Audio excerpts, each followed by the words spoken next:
So, good morning everybody, and thanks for joining us this morning for the launch of Teagasc Climate Strategy 2022 right out to 2030. At the very outset, I would like to extend a very special welcome to our Minister for Agriculture, Food and the Marine, Charlie McConalogue. Minister, again, you've attended many of our events and you are most welcome this morning. I think also it is important that we acknowledge quite a number of your senior team in the Department of Agriculture and to acknowledge your presence here today. As I was coming here this morning, I just heard on the radio where our 50 years of membership is being celebrated today with the presence of Ursula von der Leyen, the President of the EU Commission today. And I think today we're gathering under very much the agricultural platform. And it would be remiss of me if I didn't acknowledge the great political leadership and the great business leaders we've had over that 50-year period to allow us and give us the opportunity to tap into the growth opportunity that the EU gave us. We're here today talking about the challenges of climate action and climate strategy, but look at where we were 50 years ago and look at where we are today. So well done to all of our politicians and our business leaders who had the insight and the business acumen that grew our business to where it is today. Before I introduce the Minister, I think it is important that I just, from a health and safety point of view, which is normal here in Teagasc at this stage, where I ask everybody to take note of where the exits are. I don't think everything should be safe and sound, but it's just a part of normal process. Secondly, I think what is important today is that to outline to all of you that today's event is being recorded, and I think that is something that is important, and it will be available once today's proceedings are over. In addition to that, I think what is great with the advent of technology, that today's event is being live streamed to all of our Teagasc staff throughout the country. In addition to that, it has been live streamed to our 50 farmer participants in our Signpost farming programme. And that is something that's hugely important because those 50 participants in the Signpost programme are very much the conduit to the development for the future, where they will capture the best science that is available, which is obviously under the Teagasc umbrella. I will share that for the benefit of all as we evolve this strategy. So before I introduce the Minister, what is important is that we will just look at a short video. It will just take 2.5 minutes, and effectively what it is outlining, we said, the key pillars that Teagasc are using to encourage and to support our farmers in what I would call the twin action approach of reducing climate emission while at the same time increasing carbon sequestration. So if you wouldn't mind, just a 2.5 minute video, please.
Thanks. Back to the proceedings again. Just before I get the Minister to the podium, one thing that just dawned on me while I was watching that video. Earlier this week, we actually heard about the Citizens Assembly, or the Citizens Advisory Committee, that spoke about the whole area of biodiversity. And I think while it is important, but I think very clearly there from the video, it very clearly outlines how important and the focus of Teagasc on the whole area of biodiversity, and long may that continue. Just maybe to put a structure on today's meeting, the Minister will speak next.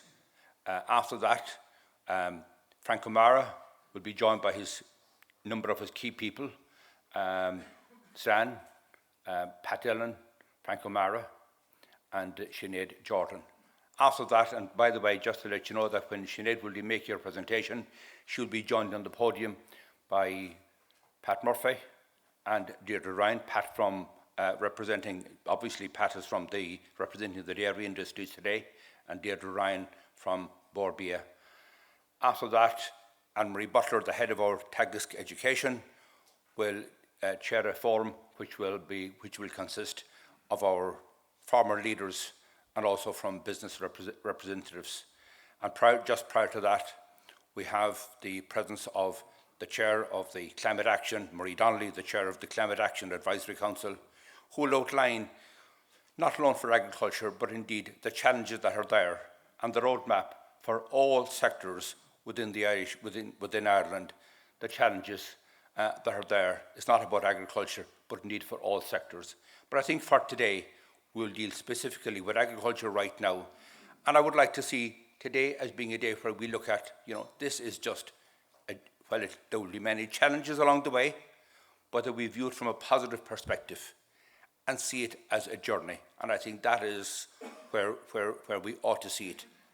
One thing I believe that is important today is a Teagasc Leadership Day, but it is not about Teagasc alone. It is about how we partner with the other stakeholders.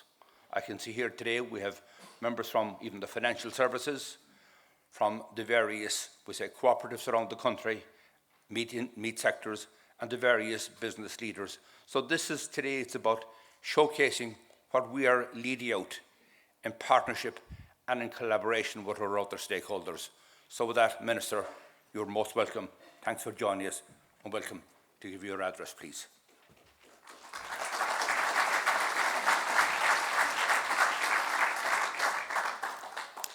Thank you very much, Liam, and good morning, everyone, and pleasure to be with yourself, Liam, and Frank, and all of the members of the Authority, and really a who's who of the agri-food sector here this morning. It's a pleasure to be with you all on what is an important day to launch the Teagasc Climate Action Strategy.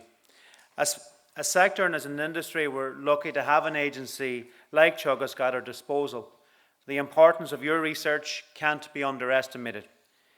Teagasc, through developing and then disseminating cutting-edge research, will ensure that agriculture meets its ambitious and challenging climate targets before the end of this decade. Putting it bluntly, we can't do it without you. We're on a journey to reach a target of 25% reduction in our emissions before the end of the decade. And we will now shortly publish a new Climate Action Plan for 2023. This plan will be the first climate action plan that sets legal carbon budgetary limits on the amount of carbon dioxide emissions the sector can emit. These budgets will challenge the sector like never before, and I have no doubt that research is and will be key to unlocking the technologies that will be needed to drive down our emissions over the coming years and further improve the sustainability of our sector. The farmers of Ireland are now looking to government and to Teagasc for leadership in order to bridge the gap. I know we were both committed to delivering for our farm families and to ensuring that we will forge a brighter future and a more sustainable future.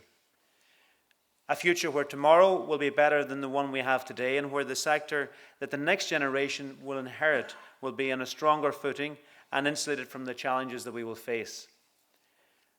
But there will be change, and there will be challenges and things that look differently and will look differently in 2030 from what they do now. But what is for certain is that our family farms will continue to produce top-class, safe and sustainable food that is backed by the most recent science and is done so in harmony with nature. As we know, urgent action is needed in all sectors to reduce emissions and increase carbon sequestration, and the farming and agriculture sector has an important part to play in meeting this challenge. That action will be driven by the crucial research that is taking place in Teagasc and in our universities, a lot of which has been funded by competitive grants from the Department of Agriculture, Food and the Marine. This research needs to be accelerated and extremely well focused so we have more solutions well before 2030. That's why I'm delighted to see that Teagasc has established a virtual national centre for agri-food climate research and innovation to achieve closer collaboration across all its researchers working in multiple locations. Of course, we will also rely on the advisory and education element of the Teagasc function and service. The existing Signpost programme, launched in 2021 with 120 demonstration farms, is unique internationally and demonstrates the collective commitment by farmers, by industry, farm organisations, semi-state organisations and my own department, along with all those involved in the sector, to take action to address this climate challenge. As well as the 120 farms, there are 62 stakeholders from the sector who are backing the Signpost programme, which shows just how we are all invested in seeing the benefits of this pioneering and innovative initiative. It is also an indication of the importance that farmers individually and collectively place on protecting the environment. It is very timely now to expand the existing Signpost demonstration farm programme with the individual farmer support service envisaged in the new Signpost Advisory Programme. I know that Teagasc is setting ambitious targets for farmer participation in this free service, but we need this type of engagement to bring about the change required on Irish farms. It is great to see Teagasc, ICBF and Board Bia collaborating in the development of the digital sustainability platform, which I'm supporting strongly. Ireland has some excellent databases which this platform will leverage to build a tool for farmers and advisors to benchmark current emissions on an individual farm and to make a plan to reduce these. So each farmer will be in a position to know my number and make my plan. In time, the platform will also include carbon sequestration in soils, woodlands, forests and hedgerows.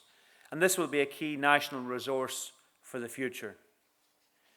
We're also investing in several new government-led programmes that are focused on making meaningful improvements in climate and biodiversity targets, while also ensuring that we are seeking to enhance, really importantly, family farm incomes. The recently announced new forestry programme will lead to increased afforestation rates, which will play a crucial role in the journey to climate neutrality. That new €1.3 billion national forestry programme will be a key enabler and will drive positive environmental improvements. We've delivered an impressive and ambitious new forestry programme that will revolutionise the way we all as farmers, landowners and society interact with forestry. Forestry is really the ace up our sleeve in meeting our hugely ambitious climate targets. It will be a key income driver for our farm families, and it will drive a healthy and balanced economy. We intend to increase premiums for planting trees by between 46% and 66%, and to extend the premium period from 15 years to 20 years for farmers. What we now have is a new vision for forestry, which I believe will see a real step change when it launches in January coming. The new organic farming programme has also been announced, and this will be an attractive option, I believe, for many farmers as they adjust their farm businesses. We have increased the funding available for organics by 500% on the outgoing programme over the next 5 years in our CAP strategic plan. The National Agricultural Soil Carbon Observatory, currently being established by Teagasc, which will have 30 covariance flux towers, to measure CO2 emissions or carbon sequestration on peat and mineral soils is an important development, and it will mean that Ireland will have a higher density of flux towers than any other European country. We also have supported the Teagasc, ICBF and UCD in the purchase of green feed equipment to measure methane emissions from livestock. These are being used at the moment to identify low-emitting animals, to assess the impact of feed additives on methane emissions, and more accurately establish baseline emissions from bovines in an Irish grass-fed production system. This work will be absolutely critical given the central importance of livestock to our agri-food sector. Physical buildings are also critical, and my department is also providing €9 million in funding for a €12.7 million upgrade to laboratories and facilities in Teagasc Johnstown Castle, the National Agricultural Sustainability Research and Innovation Centre. This will underpin the research programmes covering climate, water, soils and biodiversity. We're working to provide Teagasc with additional resources for climate action that will support the adoption of new technology and practices on Irish farms, and to provide robust scientific and technological solutions to lead the agri-food sector towards climate neutrality by 2050. The agri-food sector is our largest and most important indigenous sector, and is of critical importance to the Irish economy. It is the heartbeat of every rural Irish parish across the country, supporting thousands upon thousands of jobs. Our sector is facing a challenge as we continue on the journey towards becoming even more sustainable. I'm confident that our entire industry is focused on delivering on the three pillars of sustainability: environmental, social and economic, and this Teagasc strategy will support farmers for climate action. I'm excited to see the rollout this exciting initiative by Teagasc will have, as it takes a whole-of-sector approach. The future is challenging, but we must deliver for our farm families, for our sector and for our environment. Teagasc is absolutely mission critical to our success, and I look forward to continuing our excellent working relationship, because we are all focused on this ambition. So I wish you well this morning. I'm sorry I won't be able to stay for the panels which are in place. I know, looking at them, they will be of great interest and value to everyone who is here.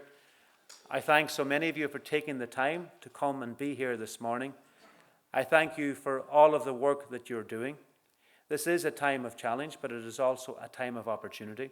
And I believe as we step forward, our agri-food sector will get even stronger, will become even more important, and really importantly, we have to and will ensure that farm families and primary producers are central to the success of our agri-food sector in the time ahead, and that farm income, as we step out the various measures and meet the new challenges, is central to everything we do. So I thank you for what you're doing for the sector. It is an exciting time to be working in agri-food. It has never been more exciting. It is also a time of concern for many, but that's why we all have to work together. And I believe we have the infrastructure and the capacity, the talent and the skills to be able to do that. And I'm very much looking forward to the next number of years ahead, and look forward to seeing how we can continue to transform, innovate, but ensure that the agri-food sector nationally continues to grow, continues to be our most important indigenous sector, and continues to be the anchor of parishes across the country. So thank you very much, Liam. Thank you, Frank. Thank you to all of you for being here this morning. I wish you well and look forward to continuing to support you in this important work. Go raibh míle maith agah go léir.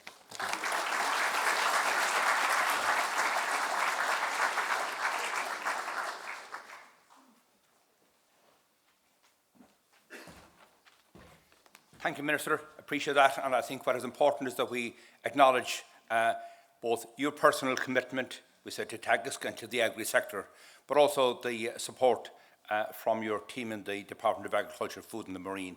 And it is important that we acknowledge that. I think what is important, you had certainly made reference to the funding that you and your department give to Teagasc, and I just want to assure you that that is money that will be well used, and certainly appreciate that, and that is something that has to be acknowledged. You did make the point today that agriculture is, we said, the heartbeat of every single community, and most definitely we all say yes to that. And I think what is important, what is a key part of today's strategy, is all about, we say, climate action to make sure that agriculture is sustainable for many years to come. But what is also important is that it will continue to be the dynamic sector that it has been as a consequence of our EU membership, and that it will continue to recruit the brightest and the best as our young farmers for the future, because they are the people that will implement change. So with that, I just want to acknowledge your commitment, Minister. Just this morning, I was just speaking to our Chief Operation Officer, Alan, and he just made reference to me that we live in a science-based world. And he said to me, yesterday I was driving in the car, and would you believe it, I was driving at the very same time. And he was listening to the developments that are taking place in the whole area of Alzheimer's. And I just said to myself, why are you telling that to me? Because I was really tuned in, you know. But I was, on a serious note, it really underpins the importance of science. We live in a science-based world, and science is the heartbeat of what Teagasc is all about. So on that note, Minister, I do know that you have a busy schedule today. We thank you for being with us, and you are free to leave at this point. So with that, I want to introduce our Teagasc Director, Professor Frank O'Mara. I just want to say to you that I've been working with Frank as Director for the past 14 months. Prior to that, Frank would have been head of our research programme, so it certainly needs no introduction to many of you. But I think what is important to point out today is that Frank's clear focus has been on the whole area of climate challenge, but equally the area of climate solutions and dealing with the roadmap and the plan for the future.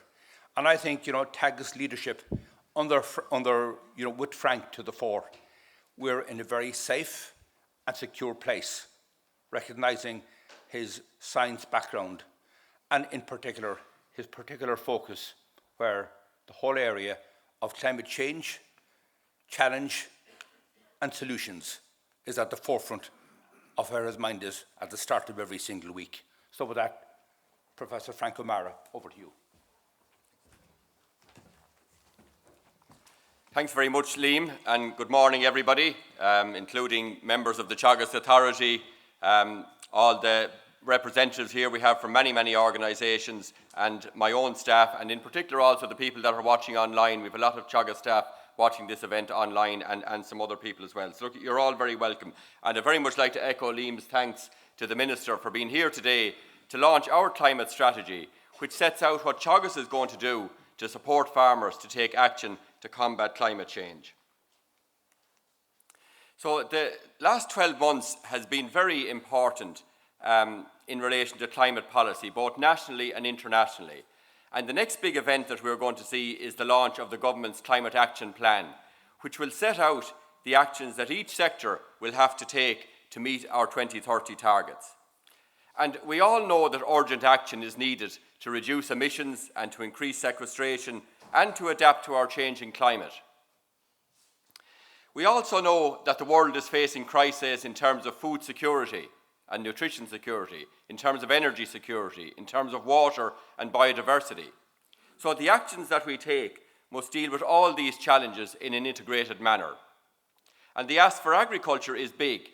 Agriculture must deliver food and nutrition security, it must reduce emissions, it must increase sequestration, it must improve water quality, it must improve biodiversity and contribute to energy solution, while at the same time ensuring economic and social sustainability of the sector.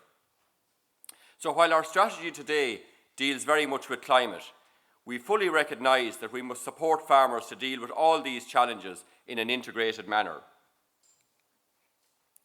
Our climate strategy that we're launching here today, it fits very comfortably with Food Vision 2030, which sets out how Ireland wants to be a world leader in sustainable food systems. our strategy also sits very comfortably with our own statement of strategy, Teagasc Together, which obviously feeds into the Food Vision 2030 strategy. And the overarching goal of Teagasc Together is to put sustainability in all its dimensions front and centre of all our activities. So you might say, given that climate change is well covered in those strategies, why do we need a new Teagasc strategy today? Well, we have had a big step up in the national ambition around greenhouse gas emissions reductions. And for the agriculture sector, the target is to reduce emissions by 25% by 2030. We expect the target for the land use change and forestry sector within the next 12 months. And these targets are set in legislation, and they're very challenging. And farmers will need support at 3 levels as we journey through meeting those challenges. Policy has a very important role to play. Incentives can also play a major role, and that's one area where industry can and indeed is playing a major part. And finally, research, advice and education has a critical role to play in this. And that's the area where Teagasc is active, along with private consultants and universities. And with this strategy, we are stepping up our ambition and our resources so that we can help our farmers to meet the challenge of climate change.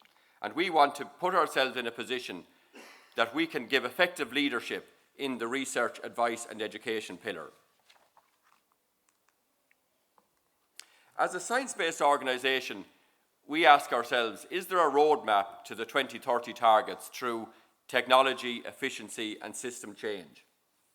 And we believe that there is, but it is very challenging.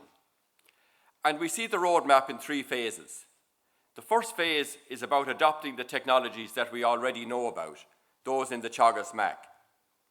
The second phase is about completing the development of almost ready technologies that are well advanced through the research pipeline.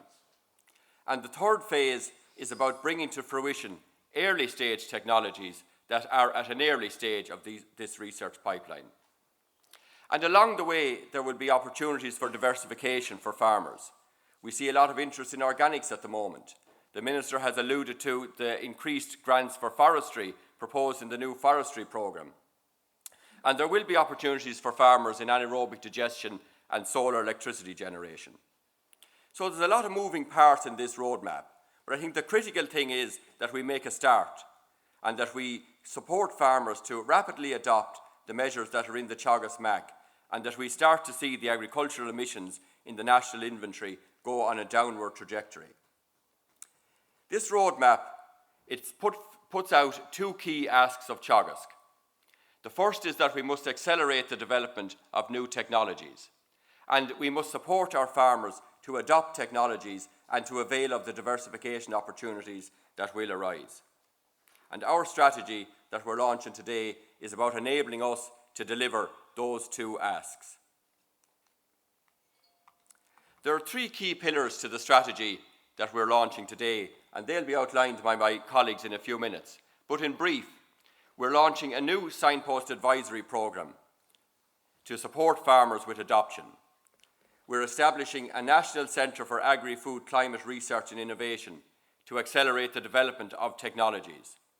And together in partnership with ICBF and Board Bia, we're developing a unique sustainability digital platform that will allow us to benchmark individual farms, support the development of a plan, support the implementation of that plan and track progress. So there are the 3 structural parts of our strategy. In terms of the work programme, there are 8 key areas of action. The first 2, 1 o'clock down to 3 o'clock if you want to follow me here, deal with reduction of emissions of methane and nitrogen.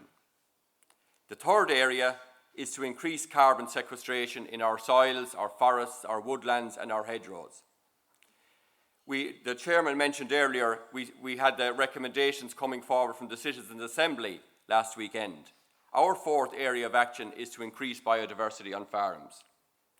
The 5th area of action is to support farmers with diversification options, organics, forestry, anaerobic digestion, and so on. The 6th action area is to adapt to our changing climate. The 7th area is to take advantage of the opportunities in the circular bioeconomy, such as reducing food waste, sustainable packaging, plant-based feed ingredients. And the last area of action for our strategy is to support policymakers in the challenging and complex environment in which they work. So that's all I want to say about our strategy before I hand over to my colleagues in a few minutes. But I first want to reflect on our prospects for success for a few minutes. And I think we should take encouragement from some early indications about adoption of key technologies that are coming through in the National Farm Survey. So this chart here shows the percentage of our total chemical nitrogen usage in the form of protected urea for 3 years, 2019 up to 2021, in the National Farm Survey. So this is representative of all farms. And while the levels are low in absolute terms, the important point here is that we've gone from 3%, indeed in 2018 it was 0%, we've gone from 3% in 2019 up to 7% in 2021, and we know that that will have increased further in 2022. So the trajectory is upwards. And when we see the levels on our signpost farms in 2021 of over 30%, we can see that there's huge potential to grow that further at a rapid pace. When we look at another key technology, low-emission slurry spreading, we see exactly the same trend.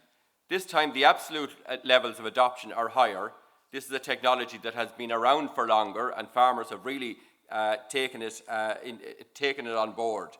So I think the message that comes from this slide for me is that farmers are taking the first steps in terms of the adoption of the key technologies, and they have shown their willingness and their ability to adopt new technologies as they become available.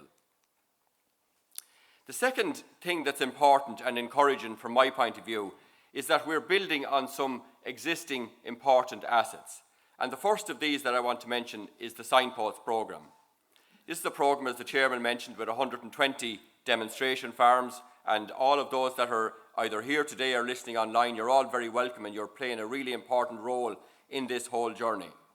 But it's an all-of-industry programme that we launched last year. There's over 60 partners in that, and this is the programme on which we're going to build the new Signpost Advisory Programme. And it's very important to point out that the current supports that we're giving to all farmers through the Signpost Programme and through our regular advisory service, they will continue to be available to farmers as we roll out the additional Signpost Advisory Programme on a phased basis over the coming years. We're also building, as the Minister has mentioned, on some key investments in facilities and infrastructure that have been made in Ireland in the last number of years. We have the 12.7 million investment in laboratories and facilities in Johnstown Castle, which is just about to get underway. We have the National Agricultural Soil Carbon Observatory established with 30 flux towers, which gives us the highest density of flux towers of any country in Europe. And we have 36 green feed machines in Ireland now between Teagasc, ICBF and UCD to measure methane emissions. So we're well set up in terms of resources to go about this challenge. The last key asset that I want to mention are our extremely talented and very committed staff in Teagasc. And working together across our functions of advisory, education and research, and with a superb operations and backup team, we're united in our determination to support our farmer stakeholders in their journey to tackling climate change. So I am confident that we can deliver here. And what we will deliver is a world-leading climate advisory service for farmers. We will put in place an accelerated research programme to both address emissions and increase sequestration. I'm delighted that we're working in partnership with both Bia and ICBF and harnessing the collective resources and talent of the three organisations to build this unique sustainability digital platform. And as I said, we're well set up in this country because we already have a number of very important platforms in place. So to summarise, I think like all of you in the room here, we in Teagasc really want to see an agri-food industry that's meeting its climate commitments and is sustainable in all its dimensions, economic, social and environment. And with the launch of our strategy here today, what our commitment is that the research, education and advisory support pillars will not be found wanting in the journey that our agriculture industry and our farmers are going to go on over the next decade as we complete this transformation of our industry into this industry that's meeting its climate commitments and is sustainable in all its dimensions. So, go míle maith agaibh.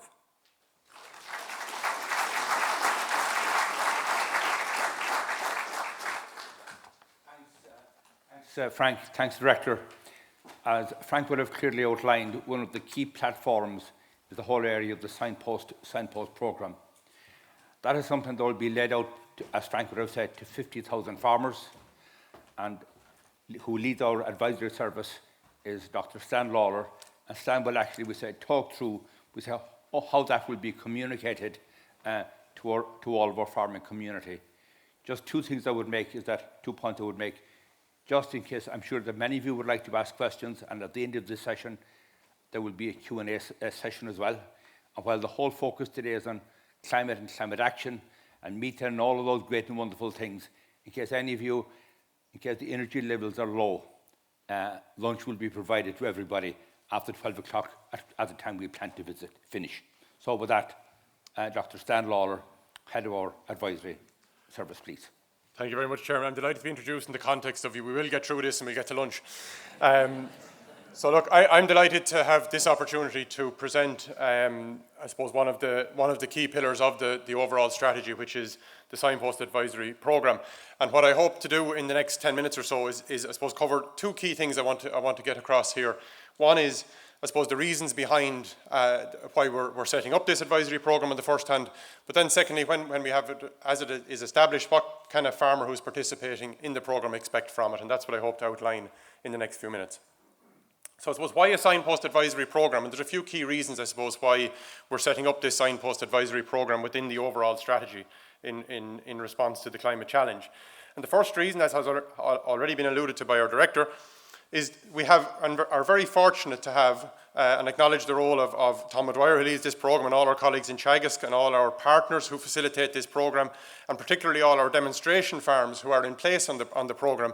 But the existing Signpost programme is a really important asset to the industry in relation to, I suppose, the collective response that we have to the climate challenge already, but also the fact that we have this network of demonstration farms supported by all of the Signpost partners is a great building block to start from.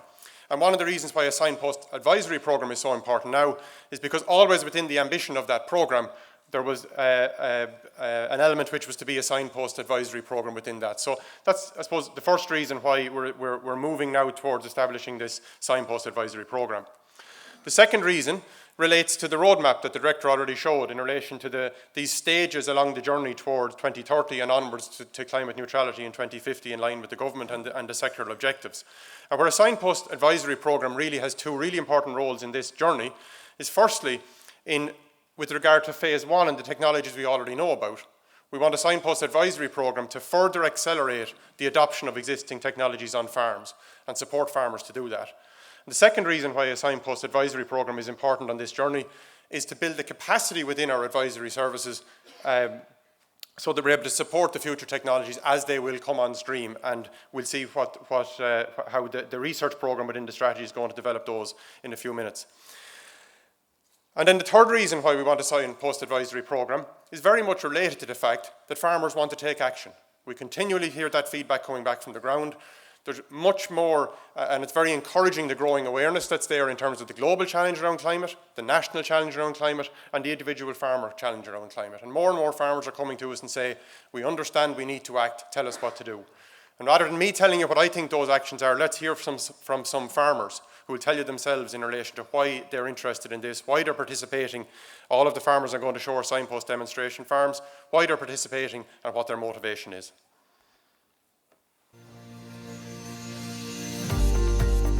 We want to leave this farm in a better condition than we got it in. We are fortunate to live in a beautiful part of this world.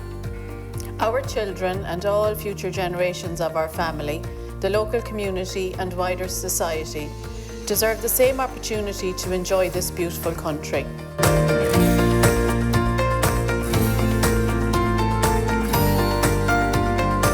Well, look, it's inevitable that we're going to be introducing regulations to help us farm in a more sustainable way, which I fully agree with. And I'd rather make those changes now to suit my farming system, as opposed to those regulations being imposed on me in the future.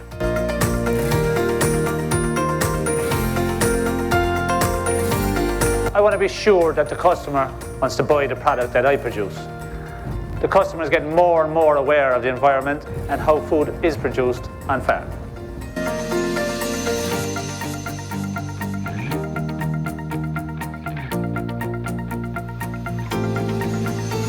I want to do my share to reduce emissions, which will hopefully help reduce the risk of severe weather events happening, like the ones we had in 2018. We all have a role to play, no matter how small.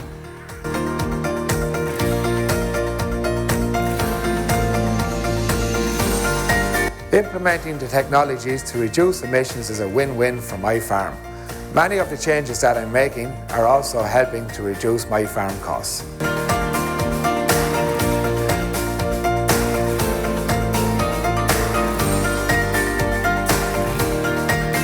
Farmers like me are part of the solution to climate change. Carbon farming, forestry, energy generation and diversification will all offer opportunities to me and others.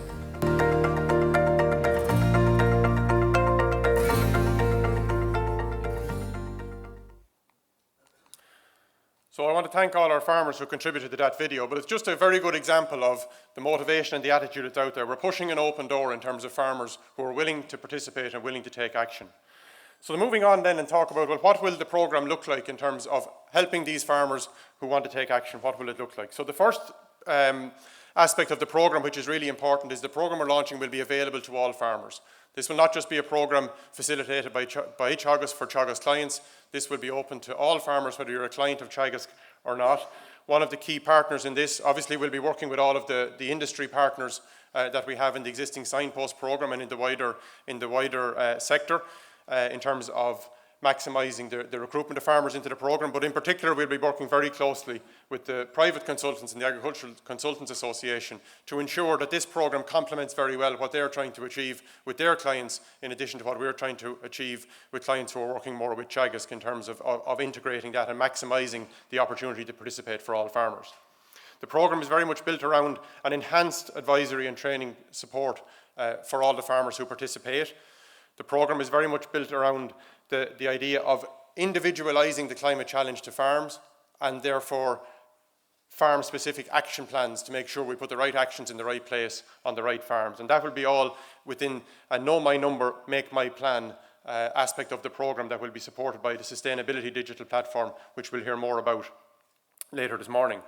And finally, in terms of the ambition of the programme, we aim that this programme between now and 2030, we're very ambitious in terms of the numbers we want to reach and interact with the programme, and our target will be 50,000 farmers between now and 2030. So we really are serious in terms of reaching a really high level of farmers and impacting as much as possible with the overall reduction in emissions across the sector. So in terms of individual steps, if a farmer is participating in the programme, what's the journey going to look like for a farmer? So the first step will be to register for the programme. And I point you to a flyer that's in your pack that you've all received when you arrived this morning. And that includes details of a registration portal which is already open for the programme for farmers that want to sign up and register. And that, I suppose, part of that is we want farmers to come to this in a voluntary capacity where they're giving a commitment by registering for the programme to taking action and engaging with this programme over the period of their participation. And then as they come on board in the programme, the first thing we really want to highlight is that there's an awful lot of good work happening already. The Director highlighted some of the positive indicators that are coming through in terms of our sustainability metrics, and that's really good. We want to build on that. And I suppose as a first step of the programme, there's a lot of farmers that have already taken action and already implemented things on their farms. So establishing a baseline assessment for where farmers are at will be a key part of the introduction to the programme for all the farmers that participate. As moving into the programme in terms of setting the farmer up within the programme for action, the first step will be that Know My Number element of the campaign. That will be, that's about every farmer having the opportunity not just to engage with where the sector is at in terms of its emissions profile and its emissions challenges, but what does that mean for the individual farmer? And that's really important to make sure that the farmer puts the right actions in place for their farm. And the opportunity to do that will be enabled by the Sustainability Digital Platform.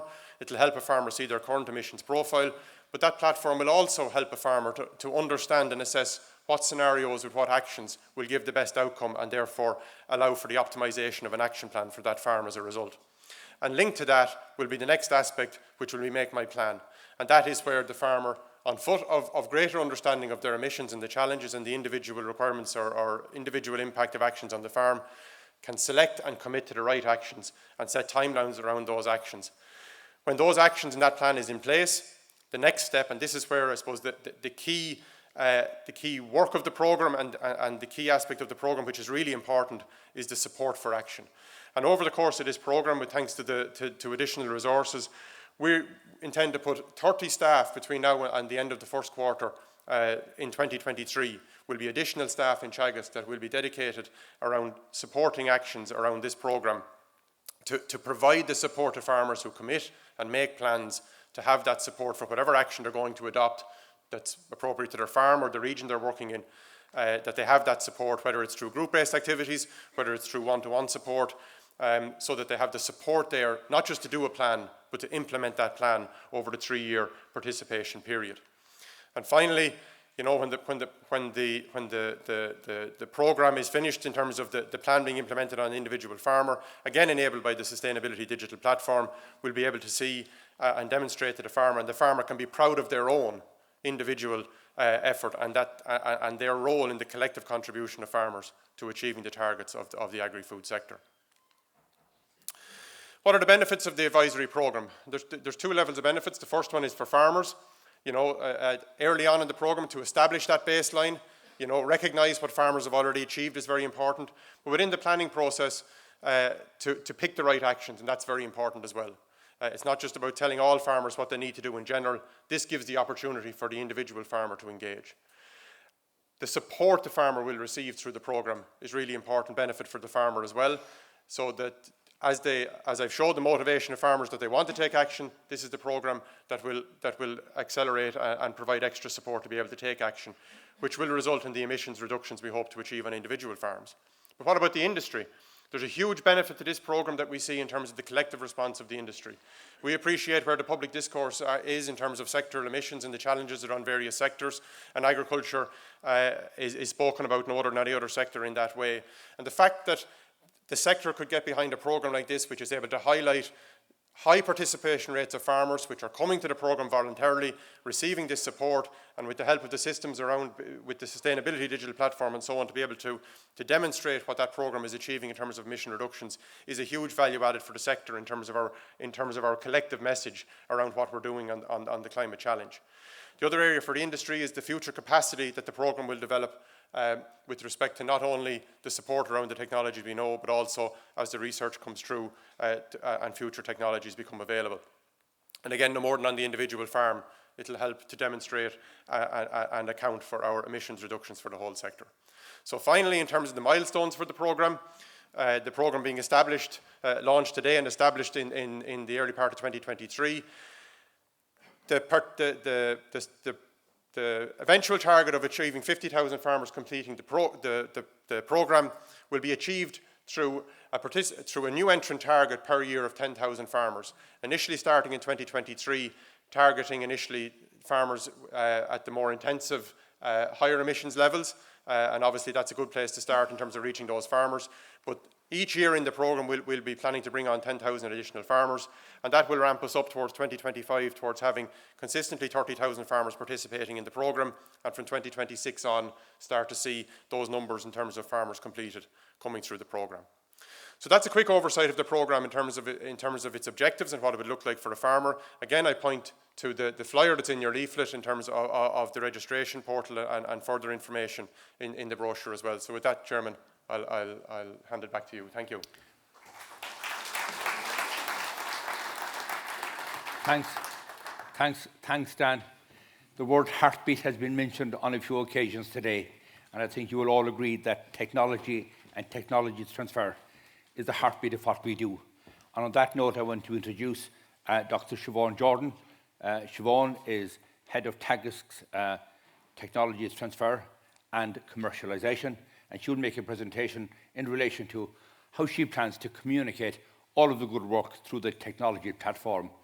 During your presentation, Siobhán, you will be joined by Deirdre Ryan, Deirdre leads up the whole area of sustainability at Origin Green in Bia, and we have Seán Coughlan, who is CEO of the Irish Cattle Breeding Federation. So with that, over to you, Siobhán. Thanks very much, Chairman, and good morning, everyone. I'm delighted to be able to introduce the second pillar of the Teagasc Climate Action Strategy, the Sustainability Digital Platform. And this is a national portal, which, as you've heard, is currently being developed in partnership with Bia, Irish Cattle Breeding Federation and Teagasc. And we'll hear from Deirdre and Seán in a couple of minutes when we explore in a little bit more detail the platform and the partnership. So what's the objective of all of this? Well, it's very much to support farmers to know their starting point or their baseline number with respect to emissions and removals, and to help them and their advisors establish areas for action. And the platform very much complements the Signpost Advisory Programme that's just been outlined by Stan. As illustrated in this infographic from the Agri-Discrete project, the generation of data in Irish farming is now the norm. There are many, many data sets, from livestock movements to agri-supply and processor data, coupled with compliance data.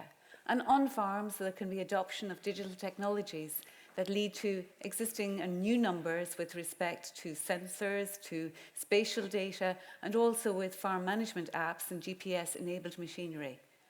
But there's an increasing amount of these numbers, increasing amount of the data generated and shared about farms. But there's a real desire that farmers can use all these numbers to actually guide and help them in their actions and supporting their decisions. So let's hear directly from dairy farmer David Melody and his advisor, Michael Fitzgerald.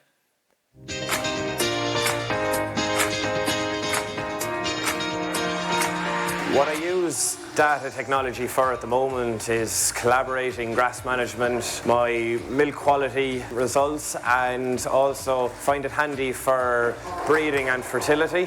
What I'd like to see going forward is this data being used better within the discussion group, even on WhatsApp, or if I have an issue I can go to my Teagasc advisor and he has this information in one, and if I need some help on a management decision that we can make it together and more promptly.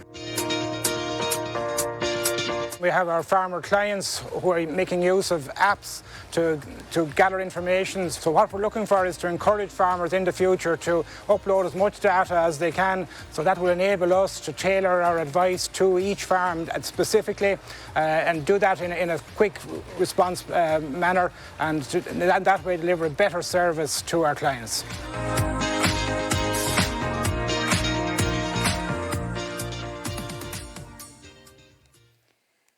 So how will the platform work actually in practice?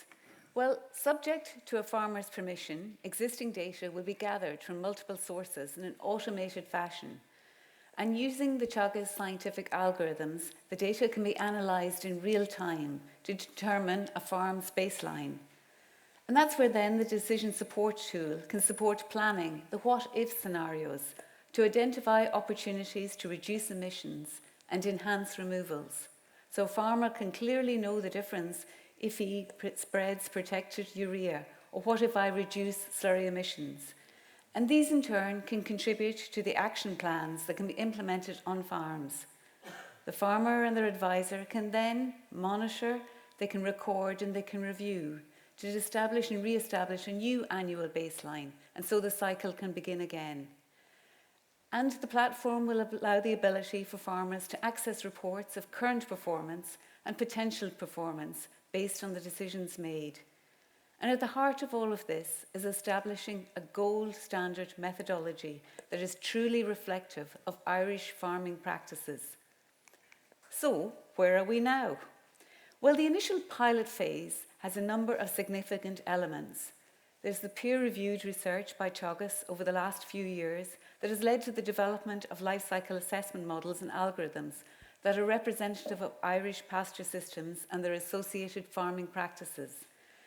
And we're already in a good starting position at this initial phase because that will automate the greenhouse gas emission data that's been collected from dairy and beef enterprises and which has been deployed at commercial level through the Bia farm sustainability assessments. And this means that the initial phase will allow the integration of a number of existing data sets, including the Board Bia Quality Assurance Survey for beef, sheep and dairy that collects farm activity. So the animal movement aims data that ICBF use, and there's also the co-op feed data from the milk processors. And in turn, the integration of this data can lead to analysis and action. But not only that, but the platform can become part of farm discussion groups, allowing the sharing of common insights and have the ability to inform actions upon a wide range of different factors. There's the Teagasc MAC curve implementation, there's the beef and dairy processor sustainability programs and their targets and incentives, and there's geographical landscape variations, and that includes water quality or biodiverse landscapes, and indeed supporting and monitoring of the Board Bia audit performance and closeouts. A lot of work has gone in from this, much of it supported from DAFN-funded research, and indeed it's great to hear the views of the researchers and the Signpost Programme advisors that have worked on the initial developments. The objective of the Sustainability Digital Platform is to create an infrastructure to facilitate robust calculations of the environmental impact of a farming system. The calculations are based on significant research by Teagasc on life cycle assessment models over the past few years. They have now been adopted across the agriculture sector. The first phase is to develop a decision support tool to support farmers and advisors on recommended management practices that can improve a given farm's performance. This phase is focused on beef and dairy systems. However, the overall objective is to cater for a wide range of farming systems in Ireland. The Sustainability Digital Platform is an industry-wide collaboration between Teagasc, ICBF and Board Bia. Farm data residing in existing databases will be collated to maximise the automation potential of the assessment process, which will improve accuracy of the results to support decisions and ensure transparency. The Sustainability Digital Platform will be piloted on Teagasc Signpost Programme demonstration farms before being deployed to all commercial farms. The Sustainability Platform will be used to establish the baseline performance of an individual farm. This decision support tool will be used by advisors and farmers to determine the impact of key recommended practices to reduce emissions and enhance removals, which in turn will contribute to a farm-specific action plan. The platform will be co-designed with advisors and farmers to ensure, firstly, that it's user-friendly, secondly, interactive, and thirdly, informative. This infrastructure will ensure that each farm will be provided with results based on the same calculations. The Sustainability Digital Platform will ensure that each farmer knows their number and can make a plan to reduce environmental impacts.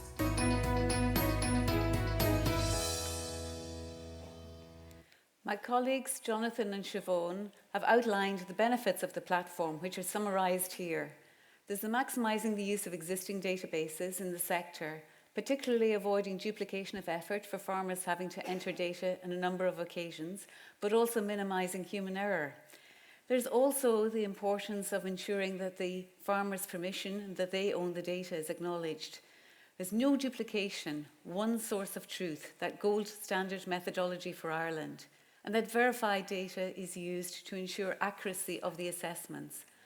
And throughout the heart of this is scientific oversight, back to ensuring that all of the models that are utilised are relevant to the Irish system. An ambitious programme of work has been developed across the partnership that's outlined in this slide. And indeed, the first iteration of the decision support tool will cater for cattle systems, be they specialised dairy, beef or mixed systems. And ongoing research will allow the full integration of life cycle assessment models for additional enterprises, including sheep, tillage and pigs. Subsequent phases will allow the integration and automation of environmental indicators, and that includes spatial information, soil carbon, forestry and biodiversity mapping, to ensure a holistic view of the environmental performance of any given farm system. And there'll be continued refinement as further research is undertaken, and that can be deployed at pace as the research evolves.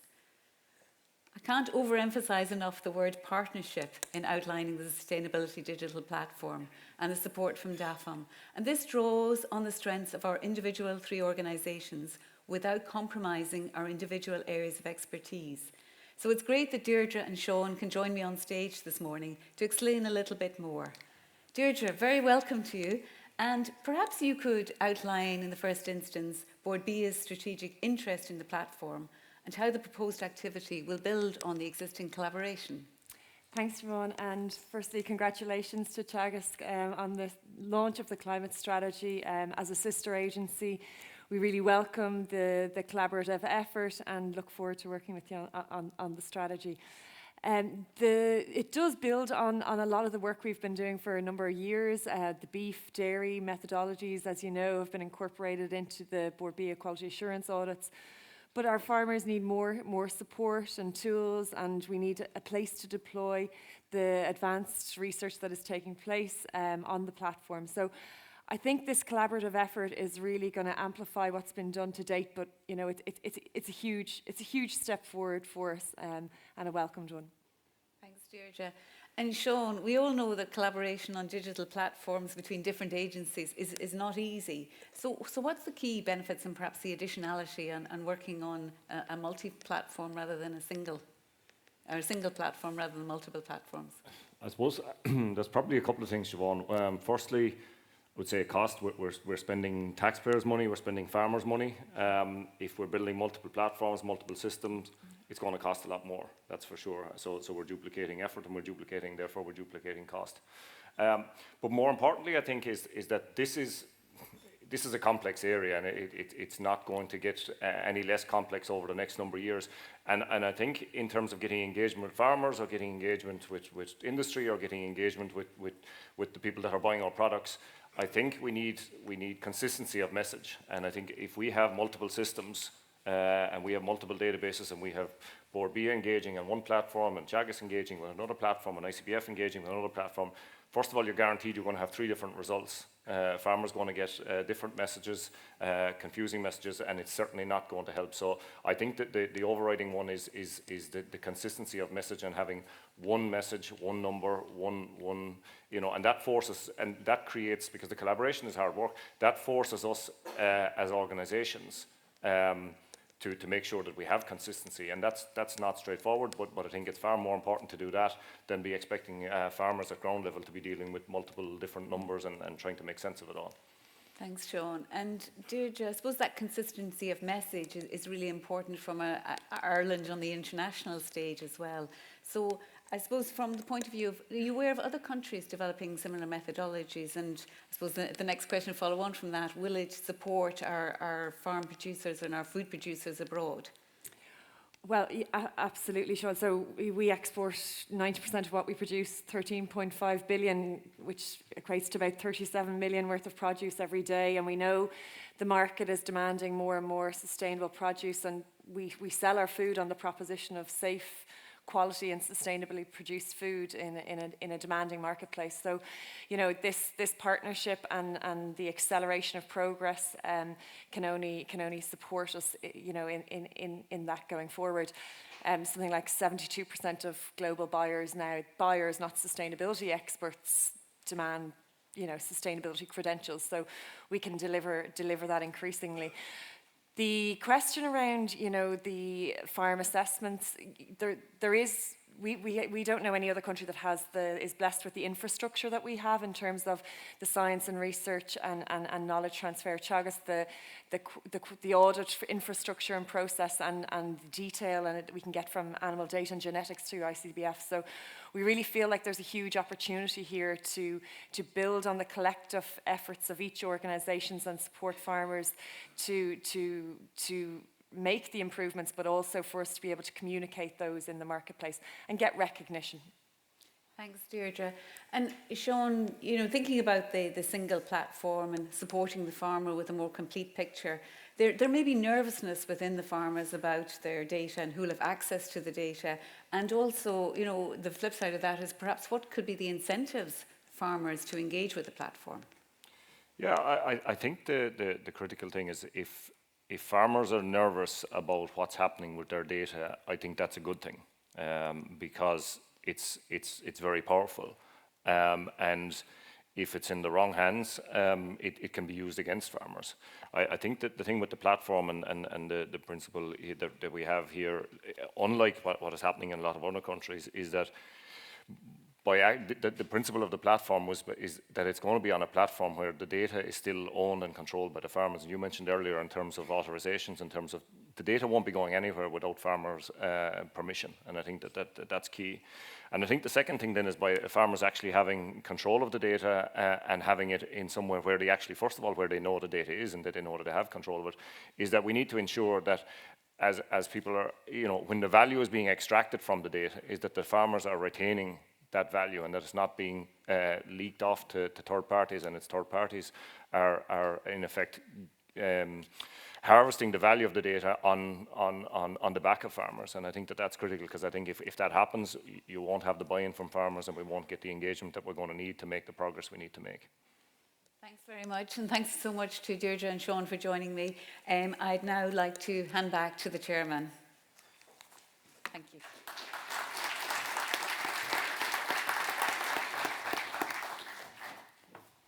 Thanks, Siobhán. Thanks, Deirdre. Thanks, Seán.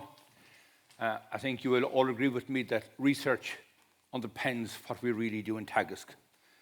And as farmers and indeed the agri community, we rely very much on sound research to make the right decisions and to make the right economic decisions. And on that note, I want to introduce you to Professor Pat Dillon, who needs no introduction to very, very many of you.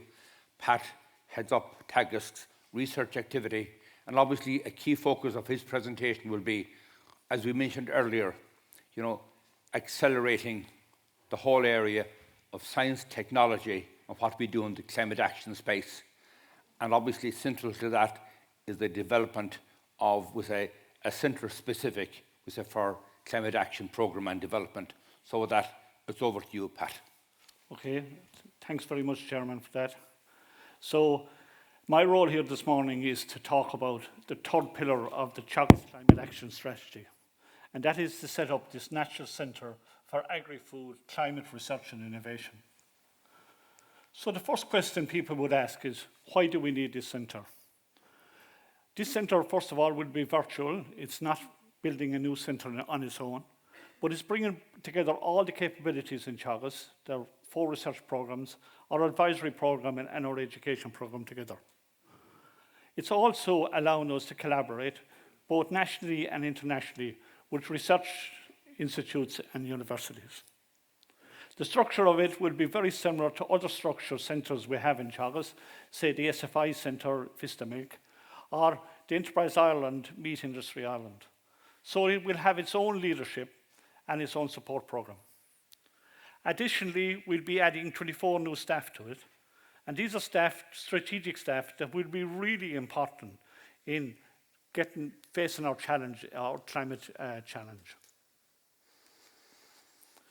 So, the Director early outlined our roadmap to achieve our 25% reduction in greenhouse gas emissions by 2030 and climate neutral by 2050.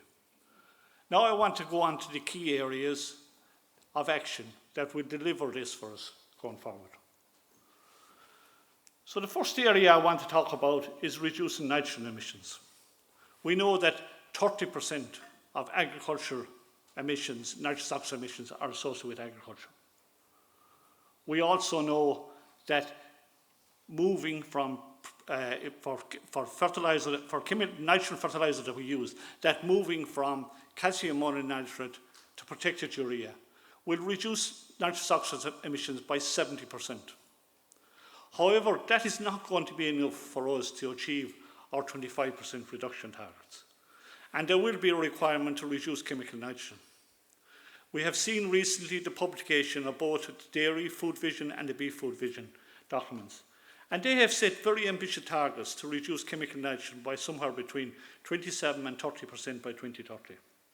So now I want to highlight 4 key technologies that will allow us to achieve this. The first technology I want to talk about is soil fertility. We know that optimum soil fertility will replace somewhere between 50 and 70 kilos of nitrogen per hectare per year. The second area I want to talk about is white clover. We know that white clover can fix somewhere between 80 and 120 kilos of nitrogen per hectare per year. The third area I want to highlight is the role of red clover. We know that red clover silage, based on a three-cut silage system, can produce similar silage yields to a high nitrogen perennial ryegrass, while at the same time reduce chemical nitrogen per hectare by somewhere between 250 and 300 kilos of nitrogen. And the last one is about precision grazing management. We know that we can improve the efficiency of the nitrogen we use, and at the same time reduce losses in terms of leaching losses. The second area I want to go on to is the whole area of methane. And we know that methane contributes 68% of our agricultural greenhouse gas emissions. And in that 68%, 58% is enteric methane coming from animals, and the remainder 10% is coming from slurries. New research being carried out in Moorpark has shown that under our pasture-based systems, the methane emissions is 12% lower than what we have already in the inventory. And that is due to our better grazing management of our systems. The second area I want to talk about is the role of additives and inhibitors. Work currently carried out in Grange is showing that where 3-NOP is fed in an indoor scenario on a TMR dice is reducing methane emissions by up to 30%. We also know that in undergrazing conditions with dairy cows, where they're supplemented both morning and evening with 3-NOP, they're reducing methane emissions by about 8%. We're continually evaluating a number of new additives, but one new additive that we're currently evaluating is carbon peroxide, and it's shown very large reductions in enteric methane. The third area I want to go on to is the whole beef, and it's the reduction of age of slaughter. And we saw in the publication of the Beef Dairy Vision Group publication yesterday, and the real dependency of reducing emissions on the beef sector by reducing the age of slaughter. We know that there's potential to reduce the age of slaughter by up to 3 months, and that's work carried out in Grange, and take our demonstration farm in Newford. The third area I want to talk about is the role of high EBI cows. Again, latest research from Moorpark is showing that high EBI cows produce the same methane emission as the cows from the national average. But the high EBI cows produce higher milk yields. So when you look at it per kilo of fat and protein milk, they're producing lower emissions per kilo of fat and protein milk. And the last area then is about reducing methane emissions from slurry. Again, work that's been carried out in Johnstown is showing significant reductions in methane from slurry. It can be up to 90% with sulfuric acid, and there are other additives being evaluated. The third area I wanted to go on to is about increasing carbon capture. In the inventory at the moment, it's a default figure that's used in terms of what's being sequestered both in our mineral soils and being emitted in our peat soils. And that is based currently on a half a tonne of carbon being sequestered in our mineral soils and 20 tonnes per hectare emitted from our peat soils. In the last 12 months, Teagasc has set up as already for 30 flux towers right around the country on a range of soil types and on a range of farming systems.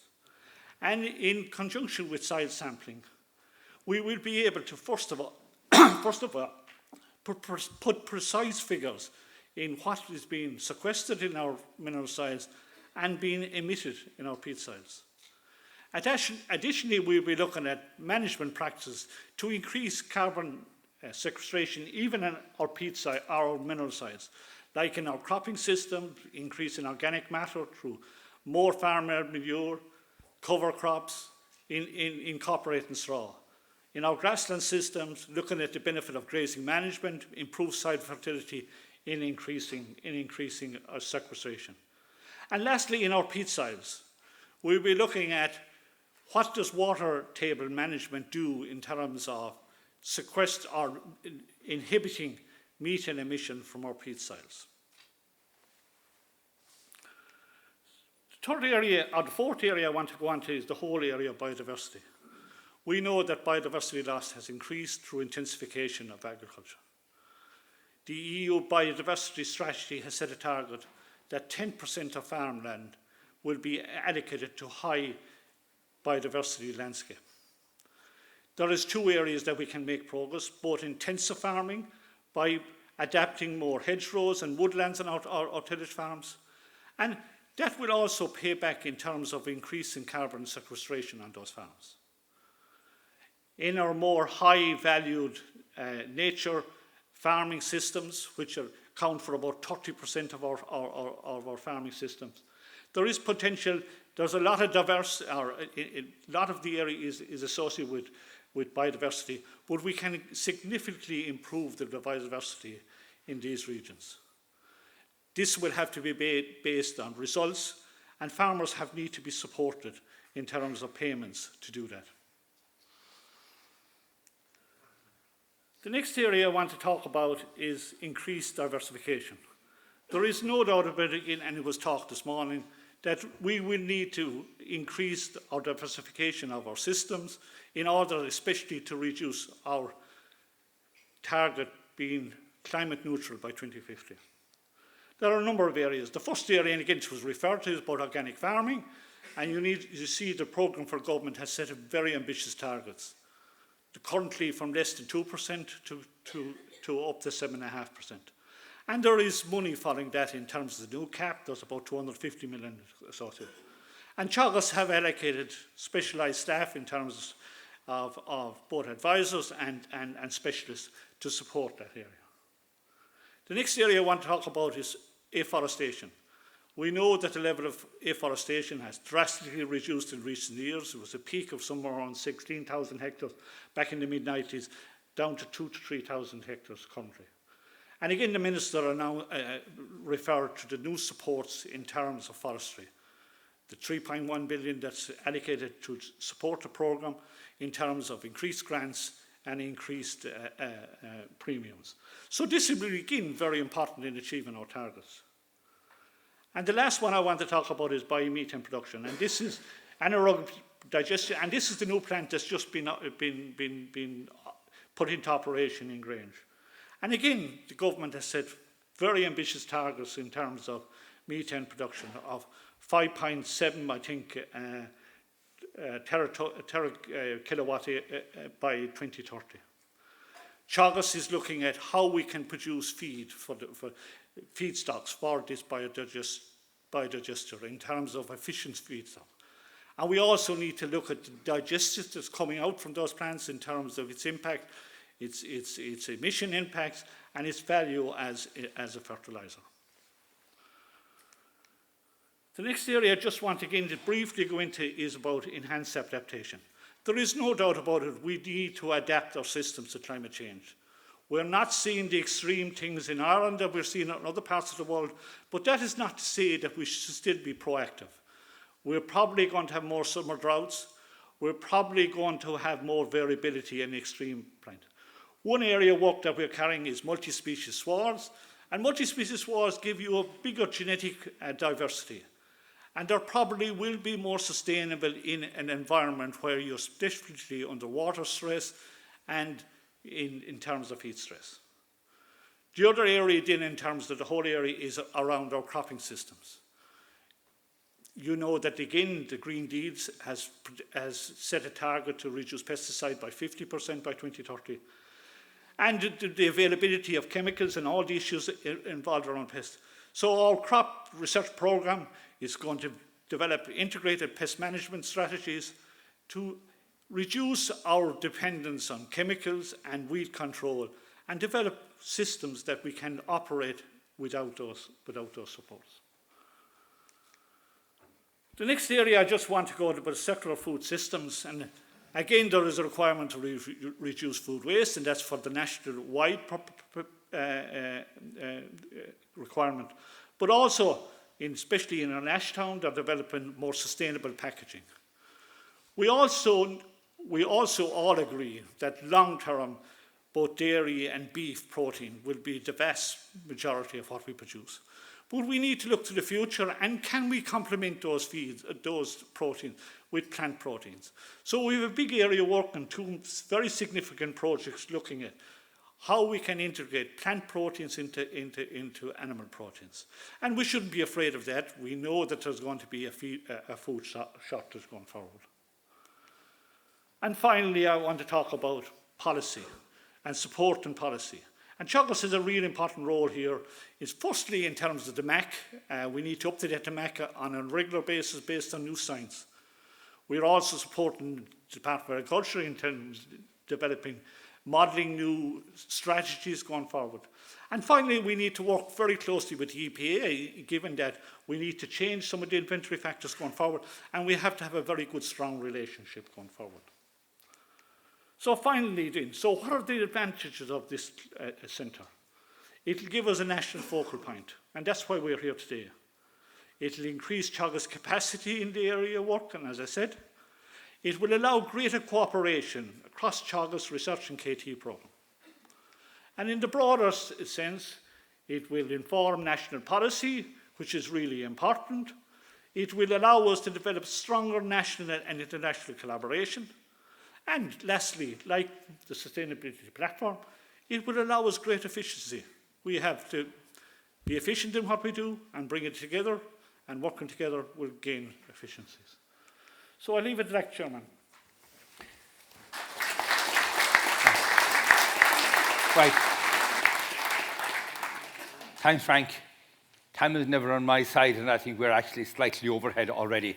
But now it's an opportunity. It has been one-way traffic for the past hour and a half. For a short period, we will have time for some questions and answers.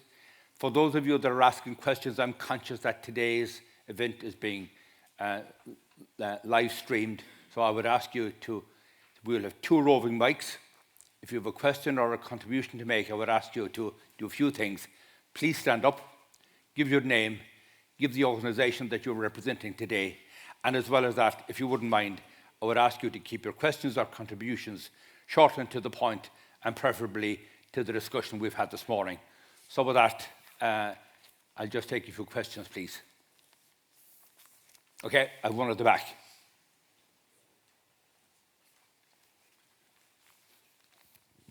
Thank you very much, Chairman. Eddie Punch from the Irish Cattle and Sheep Farmers Association.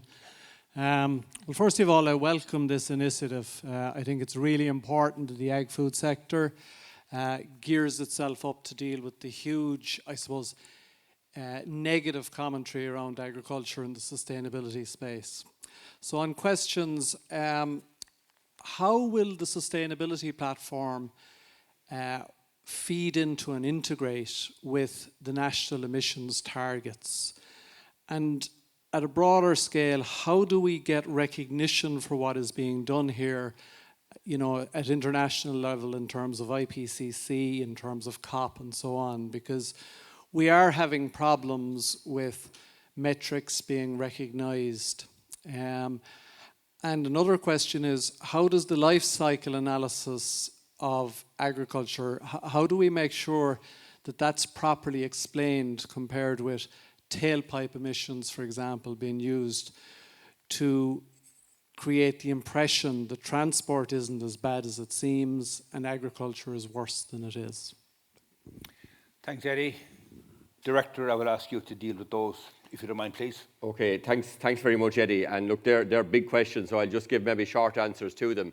In terms of the sustainability digital platform linking in with kind of the emissions inventory, the main thing there that we want to do here is to enable farmers to see what they can do on their farms to contribute to this reduction in the emissions inventory that we want to see. The emissions inventory has its own process of counting all the emissions, and it doesn't rely on kind of collecting information from individual farmers to do that. So as I said, what we want to do is show farmers how relevant what they're doing is actually to that process. In terms of the life cycle analysis and getting kind of recognition for what we do, look, there's maybe others that are more qualified than me to talk about that, but the inventory has a process, and to kind of change that with different metrics or so on is not something that Teagasc does or even that Ireland does. Those kind of things are done by international agreement, and I suppose what's important for us is to have the capacity in terms of developing knowledge and publishing research that we can contribute to that debate and give our policymakers, you know, the facts and the figures that are very relevant to feed into that debate. Two, please, and then Mike McCann. Okay, Vincent Roddy, Irish Nature and Hill Farmers Association. Look, well done today, and obviously best wishes with this. A lot of work went in, and obviously there's a lot of information. Mine is more so a comment rather than a question, but obviously if you want to comment back, and that's in relation to the EU nature restoration regulations. This week we were in Brussels and we discussed this with the Commission. And for those that may be not aware of it, this concerns the peat soils, and they've been well documented here, and the emissions that are perceived to be coming from those peat soils. And clearly there is a big problem, you know, as regards the farming of those peat soils, both in Ireland, both on our lowlands, as regards to drain peatlands, and obviously there's concerns on the uplands. And as Pat has mentioned, we are based on default science with regard to emissions from those. So, and what we've seen here today is great as regards innovations and all of that. But if the regulation is applied in Ireland, as we would fear, we're going to see a lot of farmers on those peat soils not being able to farm those lands. So no matter what science we offer, no matter what innovation we offer, it's no good if you can't actually farm the land itself. So what I just want to wonder, and I know Teagasc are providing alternative science, obviously, or hopefully new science on that. So maybe if you want to comment, if there is anything on that, because I think it is vital that we can move away from that default position which we have, and maybe get accurate science.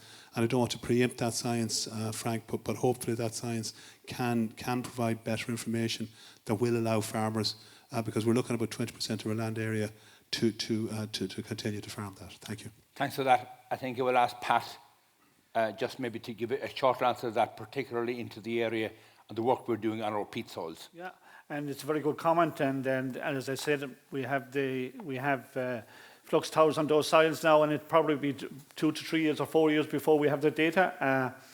The indications are that in our blanket peats, that is probably overestimation. In our raised peats, it might be closer, but I'd be optimistic going forward anyhow.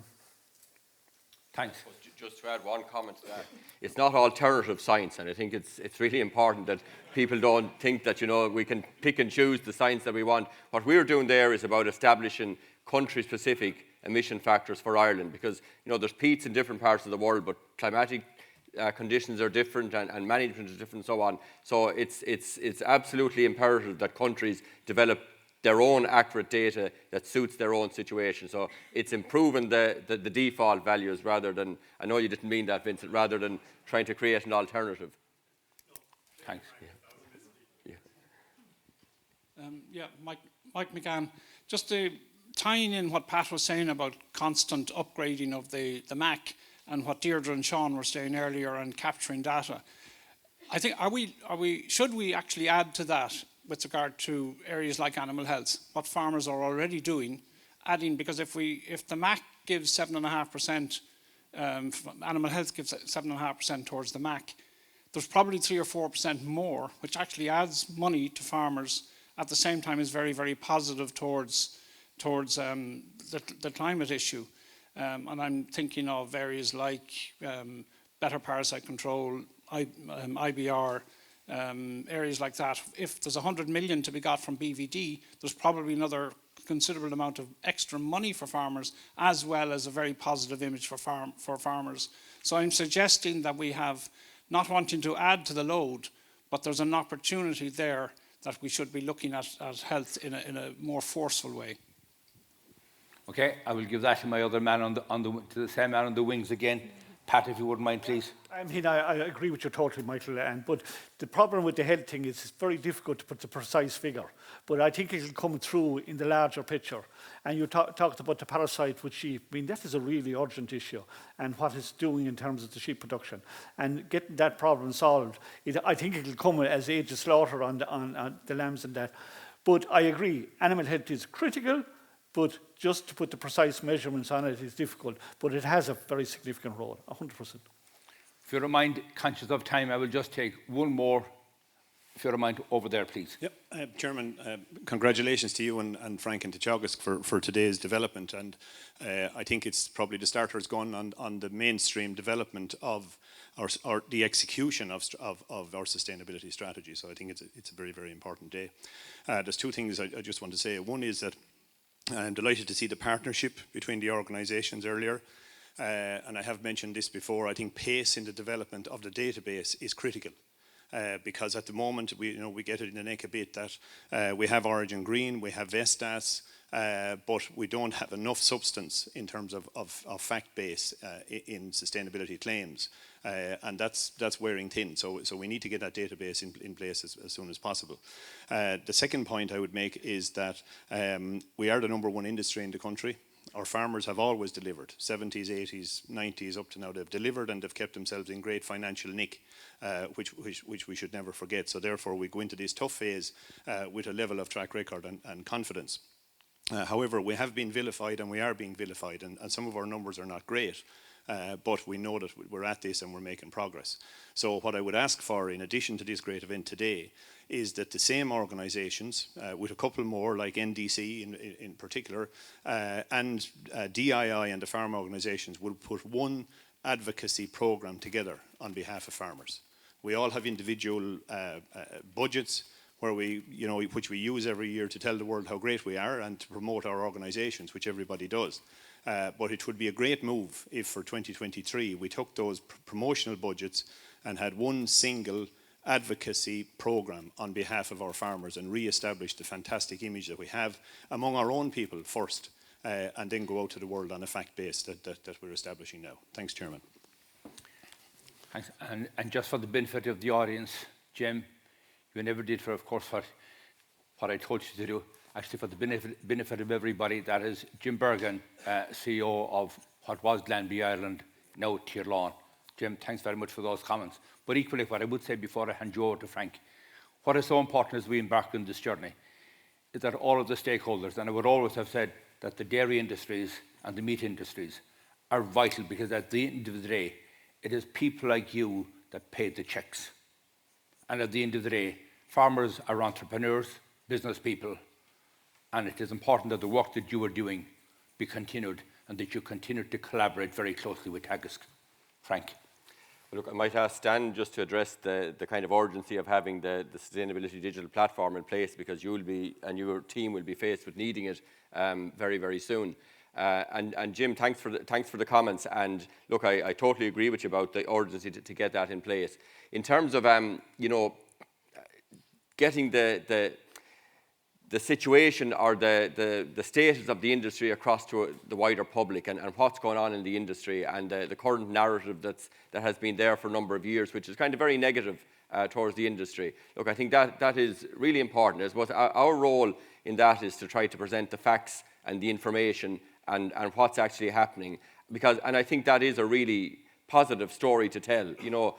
I showed it earlier. Obviously, we went through stuff fast this morning, but when we see the adoption rates of technologies that are coming through in the National Farm Survey, like that's thousands and tens of thousands of farmers doing things on their farms to contribute to sustainability. And they're doing more. And I think, as Stan said, there's a huge appetite out there among farmers to actually get on the journey and tell me what to do, and I'll go and do it, is kind of the attitude there.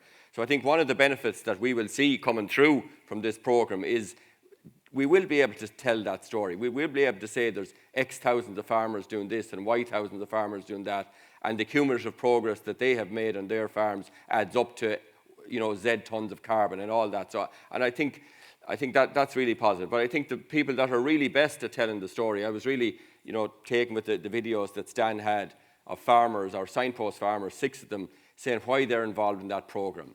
And, all coming forward with very positive and genuine reasons to want to improve their farms and pass them on to the next generation.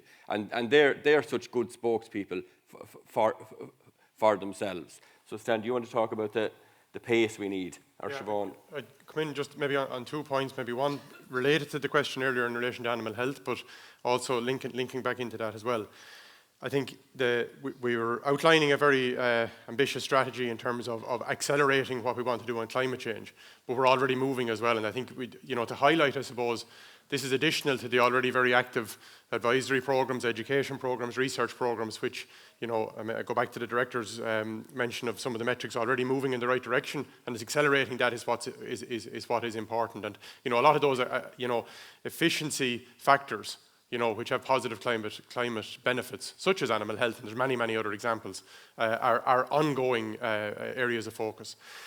That brings, I suppose, to that issue of acceleration. You're absolutely right that the development of the sustainability digital platform is a key part, I suppose, of how we want to accelerate that. Because, again, going back to the point, one of the challenges that is there in terms of translating this challenge down to the actions required by each individual farming is that individualization of where are my emissions profile as a farmer and what are the right actions to take. It's fine to read the newspaper or listen to public events, whether it's from Teagasc or wherever they're coming from, in relation to information about individual actions that are possible, but the selection of what's right for the farm is very much dependent on tools like the Sustainability Digital Platform and the advice and supports through the advisory services, through the education services and everything we put around that is key to mobilising the farmer to take the right action as quickly as possible, which will feed then into the inventories and everything else, which is where we want to take it.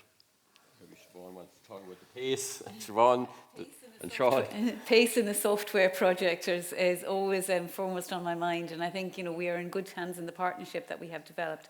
And as I said earlier, we're not starting from ground zero. There are a number of key elements in place. I think there are ambitious targets to roll out in initial phases early next year. And I think also, that will be fueled by the research that's ongoing. So pace, I think the other part that's key to this also is the education piece, which is around, our future farmers are very adept at using digital technologies, and their phone is probably the commonmost device that they use all the time. So that's a really great kind of, I suppose, advocacy also to have. So yes, pace is definitely on our minds in terms of implementation. Okay, that brings this session to a close. We actually spoke about the urgency of moving on to the whole area with the climate challenge and debate and dealing with the issues. So we will deal with the next session with the same urgency. So for this next portion, Dr. Anne-Marie Butler, who is head of Teagasc's education programme, will actually deal with it. Anne-Marie will be joined by on the panel by Marie Donnelly, who is chair of the Climate Action Advisory Council. Anne-Marie will give an overview on the broader perspective on the challenges facing all sectors. We'll be joined by 4 other panellists, by our 2 former presidents of their appropriate organisations, Tim Coughlan of IFA, Pat McCormick of ICBF, Pat Murphy, whose day job is CEO of Kerry Foods Ireland, but for the purpose of today, representing the Dairy Industry Association, and Philip Carroll, Chair of Meat Industry Ireland. So with that, over to you, Anne-Marie. Okay, thank you very much, Chair. Díomh gwine úsha agus fáilte go bhain sesiún seo. It's a great honour for me to chair this panel discussion, which is the industry response to the Teagasc Making It Happen launch this morning. As the Chair introduced, I would like to sincerely welcome Marie Donnelly, Chair of the Climate Change Advisory Council, Tim Coughlan, President of IFA, Pat McCormick, President of ICMSA, Pat Murphy, CEO of Kerry Group Dairy, and also representing Dairy Industry Ireland here, and Philip Carroll, Chair of Meat Industry Ireland. You're all sincerely welcome, and thank you for giving of your time this morning. We will have panel discussion, and then I'll open it up for Q&A, so I will come back out to the audience again for your questions. But if I could start with you, Marie. We have our carbon budgets for 2021, 2025 and up to 2030. We've had a huge amount of detail this morning on the strategy, but can I ask you, in your capacity of Chair of the Council, how are things going for agriculture? What is the state of play? Well, first of all, thanks for the invitation to join with you today for today's discussion. It's been hugely informative and I have to say impressive what I've heard so far today. To answer your question in a slightly roundabout way, we know from science that we have to try and keep temperature increase to no more than 1.5 degrees. This is scientific analysis. It's been done based on science. It's not a political invention. Ireland has bought into that. We have brought forward legislation. We have our Act. Out of that, we have a whole process put in place with the 5-yearly carbon budgets, with the sectoral ceilings, and now the Climate Action Plan. And we're into an annual cycle with that. And that's very positive. I do have to say, we're 2 years now into the first carbon budget, and our emissions have not reduced. That sounds like a difficult statement to make, but I have to emphasise that when the Council was preparing the 5-year budgets, the first carbon budget, where we had a 4.8% in the first 5 years and an 8.3% in the second 5 years, was designed to account for the fact that, firstly, we were actually having this conversation in the middle of the first year, and it was going to take time to put everything in place, the plans or whatever. So we took a fairly level situation for the first 2 years and then dropped it. So that's why for the first carbon budget, the reduction is lower than the second, because we were allowing for things to take place. And I think that's what we've seen in the country, is each of the sectors developing their plans. And today is an excellent illustration of, taking the time to develop a plan, to come up with the right measures in order to make a difference. But the Minister asked, what's happening in other sectors, and if I can take a second just to maybe talk about the other sectors, where we are at the moment. The sector with the highest ambition is electricity, 80% reduction by 2030, which is almost decarbonisation of our electricity system. And, if you had said to me 2 years ago, was that a realistic objective, I would have said, yes, we can do that. But we've had the Ukraine war in the interim period. We've had huge increases in energy costs, electricity costs, fuel costs, heating costs. We have a threat over even security of supply. So external factors are impacting on that sector right now, which we couldn't have foreseen before, and which are causing an increase in emissions in the electricity sector rather than a decrease. If I take transport, we've had the COVID years, if I could call them such, where our transport emissions declined, and we now find ourselves in a situation of rebound, where we're all back at freedom. We can use our transport emissions are gone back up because we haven't had a structural change in the transport sector, which can bring the emissions down and keep them down.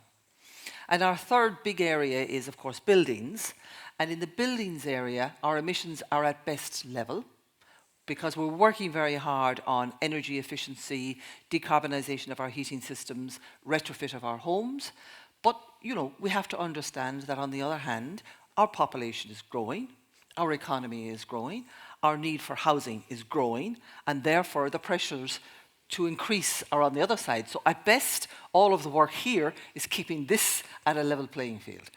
But I use these really as illustrations for the agricultural sector, because what are the messages and the realities in the agricultural sector and for today's strategy? Firstly, we have to be prepared for the fact that there will be unforeseen events. We will have droughts, we will have floods, there will be high temperatures, so we have to be prepared and be able to respond to unforeseen events, and this is what a strategy is all about.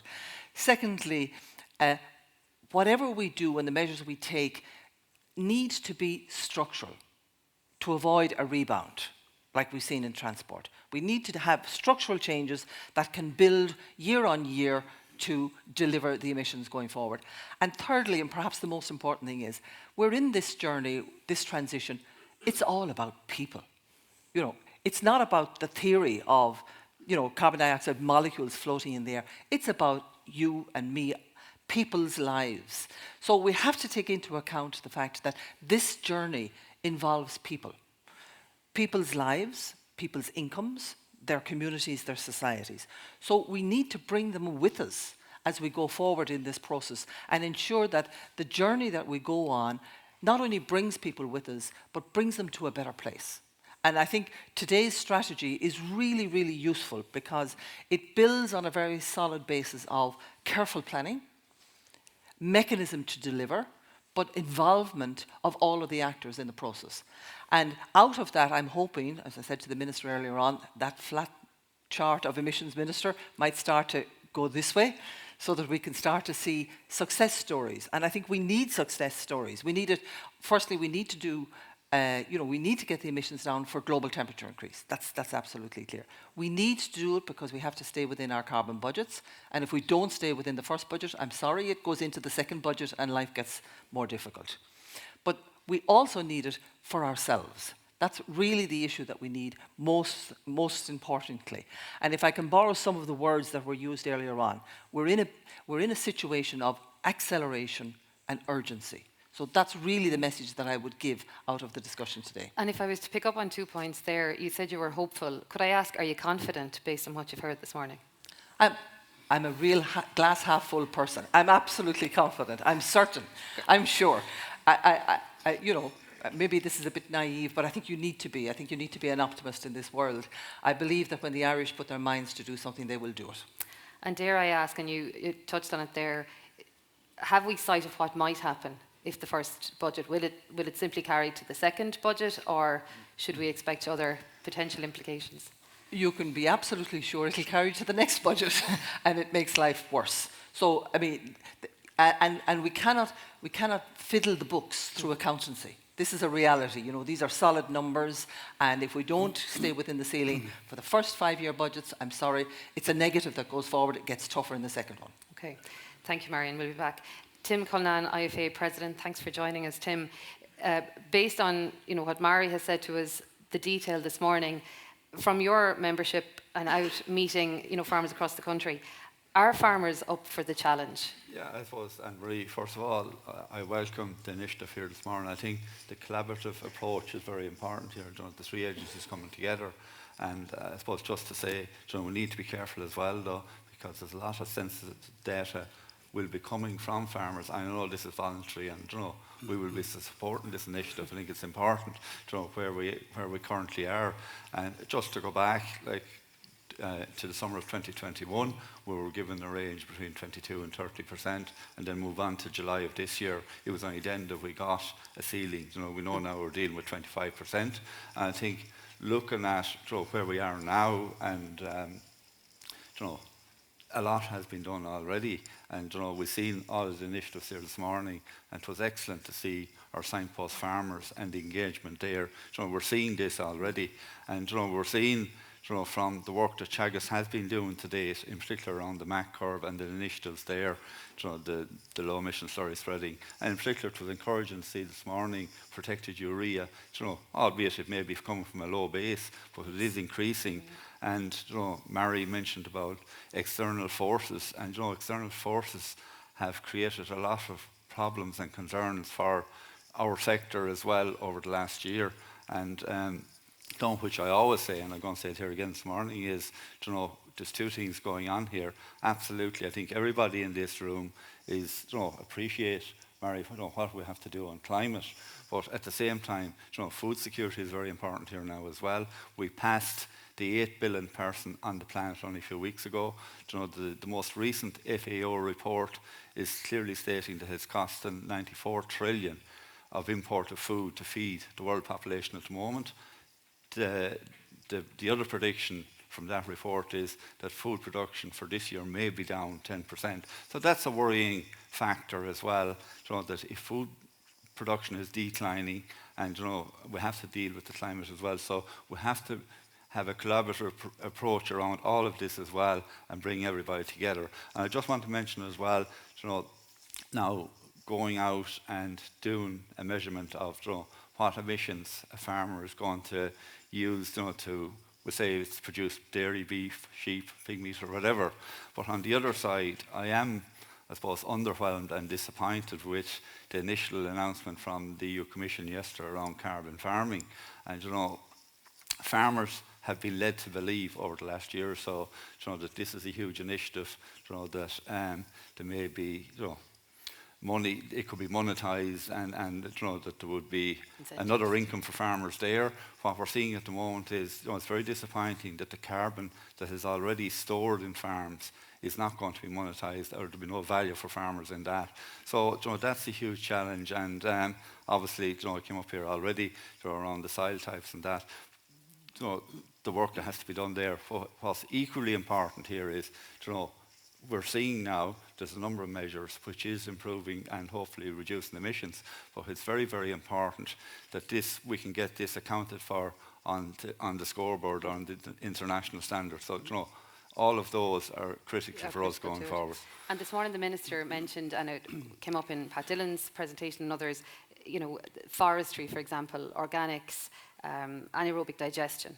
Now, obviously, they're not overnight decisions for any producer to make, but what are you getting from membership in terms of those as options or the direction of travel as people explore new options on their farms? First of all, I want to say, obviously, there's a huge cost involved in all of this, and in all the debates around this to date, we're not seeing how farmers are going to be supported here. So, if a sector is moving forward, and I think we all agree what we've seen here this morning is encouraging, this sector wants to move forward, but there has to be proper initiatives and funding put in place. And look at organic farming first. Look, I don't believe organic farming is going to do a lot to reduce emissions. Obviously, it will be a help, but you're not going to see the curve going this way. It'll help, but it's not maybe part of the solution. On anaerobic, and I know I came up here this morning, and it's an area I've been involved a lot in myself over the years. And first of all, we're going to have to feed these machines. And at the moment, we have an excellent sector producing dairy, beef, and it was mentioned here already this morning, we're exporting 13, almost 14 billion of produce out of this country each year. So where we're going to get the fuel for those, in particular the anaerobic, I think the solar is an area we need to move forward on. But again, in the recent budget, we've seen what has happened there, that the funding is coming from TAMS, which is funding that farmers need to develop, or even around slurry storage. That funding is needed in that area as it is. So what needs to happen here is, obviously needs more funding, but I think what the government needs to do here is, we have all these multi-agencies all coming with different initiatives. So there needs to be a joint approach here. There needs to be a committee set up by the department or by the government and bring everybody together into a room and see how we can move this forward. Okay. Pat McCormick, ICMSA President, picking up on that and the comments that Jim Bergen from Tirlawn made earlier about stepping forward collectively. What's your view? Are farmers ready for this? What's the view on the ground? Well, I suppose, Anne-Marie, first of all, if you're not up for a challenge, you should put it up over the entrance to all the agricultural colleges. Don't go into farming, because every morning you go out the back door, you have a challenge, irrespective of the season, and you don't know what that challenge is. And an hour later, you have a different challenge, and you have a different challenge. I do believe farmers are up for the challenge. I do believe there's a lot of progress made. We see there 75% approximately of slurry being spread with low-emission slurry spreaders. 2 years ago, if you went around and done a county executive or a branch meeting, there was a problem with the power of the tractor, there was a problem with the terrain, there was a problem with the liquidity of the slurry. But it can all be done with knowledge transfer and with peer transfer and with help of contractors, without a doubt. Obviously, Tim alluded to the protected urea. It was a challenging year for the availability of it. Equally, the dairy beef and slaughter dates can deliver hugely. And it's probably fair to say that the greatest challenge that we've had over the last 5 or 6 years has been the war in the Ukraine, the supply of feedstuffs. And that has helped change farmer mindset, where the statistics will show that animals have been slaughtered earlier in 2022 as a result of necessity. And it will change farmer practice, and that's what it's all about, being open to adaptation and change in farmer practice. Already we see, with the EBI, farmers looking forward to the spring of 2023 and picking bulls, looking at the environmental element and the emissions impact there. So, and there was the launch of that, obviously, there a week or 10 days ago. So, it's collectively, and I suppose the one message that probably needs to be driven home to all farmers is that everybody needs to take a move forward if, as a nation, we're to deliver on our targets. EBI has a huge role to play. The top EBI lads, they need to keep going and move up that ladder further. Equally, those that are second level and first level on the ladder need to move forward. And maybe there is a level of realisation that needs to come there for some farmers, that they take a giant leap and they stop breeding their own stock and they buy higher performing animals to make a significant gain from an inventory perspective. you know, you mentioned earlier as well, I suppose, the energy, or Marie did, the challenge as regards energy and the reduction in energy. I suppose what's usually frustrating for farmers out there is the inventory and the fact that if they cover every square inch of their sheds with solar panels, from an agricultural perspective, there's no recognition. And that's hugely frustrating. And I suppose that comes back to a point that Tim made, bringing everybody into the room and a bit of straight talking, because, you know, agriculture has the ability to deliver for itself, but it has the ability to deliver for all other sectors as well. And we're not getting that recognition. Yeah, and the potential is huge. Yeah. Coming back to the conversation earlier on, you know, the sustainability platform, how do we encourage farmers to get involved? Obviously, we recognise data, GDPR, but, you know, what's your view on that, Pat, and what you've seen this morning on the potential it offers? Well, you know, I suppose duplication was a critical word there. Farmers hate duplication. To fill a thing once is bad enough, but to have to fill it 3 or 4 times is absolutely chronic. You know, so I suppose that's one thing. I suppose we do need reassurance on where that data goes and the impact it can have. Certainly, you know, we welcome the collaboration between ICBF, Bia and Teagasc, because, you know, they're 3 critical stakeholders in achieving the targets that we want. And just to remember this, I suppose, and I am the president of the ICMSA, but first and foremost, I'm a farmer. And every one of my peers in the nation would be greatest affected by climate change. We want to hold what we have. We want to be in a position to pass it back to the next generation, a productive landscape and the opportunity to stimulate rural economies with the output, be it dairy and beef. Yeah, absolutely. And to your comment on those going into college, certainly since I've come into the role, you can't beat the vibrancy of youth, which is very important in this. I like to think I'm at that pulse. Yeah, absolutely. Pat Murphy, I might come to yourself next, representing Dairy Industry Ireland. Pat, we've had a lot of conversation obviously about our systems and our production systems and the science in those systems. But ultimately, we have to produce that food for a consumer. So from your insights, you know, what is the consumer looking for? Look, it's a good question, Anne-Marie. And first of all, maybe I'd like to congratulate Teagasc on the launch of your Climate Action Programme this morning. I think it's very necessary. You know, it's been, I suppose, we want clear communication from Teagasc and the other advisory boards across the country to give farmers, you know, clear direction where to go. So from a customer perspective, I suppose over the last couple of years, we deal with all the biggest customers across the world that are buying dairy from processors like us across the world as well.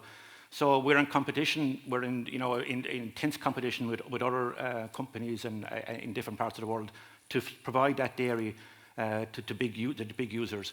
What they want today is, and you've got to recognise or understand that these big customers that we deal with have also signed up to ESG targets on their own, and they have to deliver on those as well over the next number of years. So they are now calling out that if they are going to buy dairy, we'll say from a company in Ireland, you have to have a sustainability programme in place with your farmers, a carbon reduction programme in place with your farmers, otherwise they won't deal with you, okay?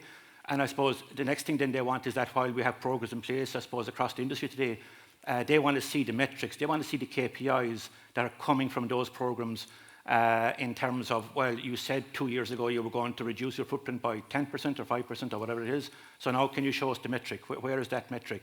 And I suppose fortunately, we have the Origin Green STS programme where we have been getting carbon footprints across our dairy farmers dairy farms over the last couple of years, the last 2 or 3 years. And 95% of dairy farmers have signed up to that STS programme, which is fantastic. But now, of course, we have to take it to the next step. That's the base foundation. We now have to go further. We have to show improvement year on year to these customers. Otherwise, you won't have a licence to supply our dairy from Ireland to some of the biggest global companies across the world, like, you know. And as you're chatting to these countries across the world and the consumers, what is our pace of progression like vis-a-vis those competitors? I mean, we're lucky, I suppose, at this stage. We have the lowest carbon footprint dairy today in comparison to any other region across the world. And maybe New Zealand are a bit similar to us. We're probably had an advantage in New Zealand because our animal welfare policies are better. Our water quality is better, even though it needs improvement. So we are in a good position where we can show that our density of our carbon footprint today is quite good. And I suppose that's what customers want. They're not that interested in maybe gross emissions from Ireland versus Germany versus Holland or America. Obviously, gross emissions from an Ireland perspective is hugely important, but from a customer perspective, maybe not so much. So I mean, we have to show now progression from the density we have today in dairy, and we call it about 0.95 or 0.97 kgs of carbon dioxide per kg mixed solids. We need to now show over the next number of years how that's going to come down. And we have the templates, we have the toolkits, we have the MAC curve at the start, like, you know, and there's been, like, I just give an example in Kerry this year. We launched an Evolve program this year in Kerry, early on in the year. 75% of our farmers in Kerry have taken up one or more of those initiatives, and we're incentivising those.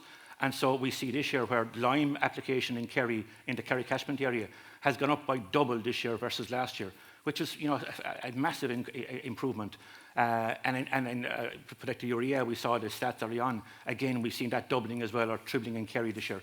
So I think all we need to do is give clear messages, clear direction to farmers. Our farmers are very resilient, and that was mentioned this morning by somebody else on the panel. They are very resilient. All they want, like, is just you know, clear messages. And of course, there's a cost to all this. And from a process perspective, we want the customer to pay for this. The consumer has to pay more for this product over the next number of years.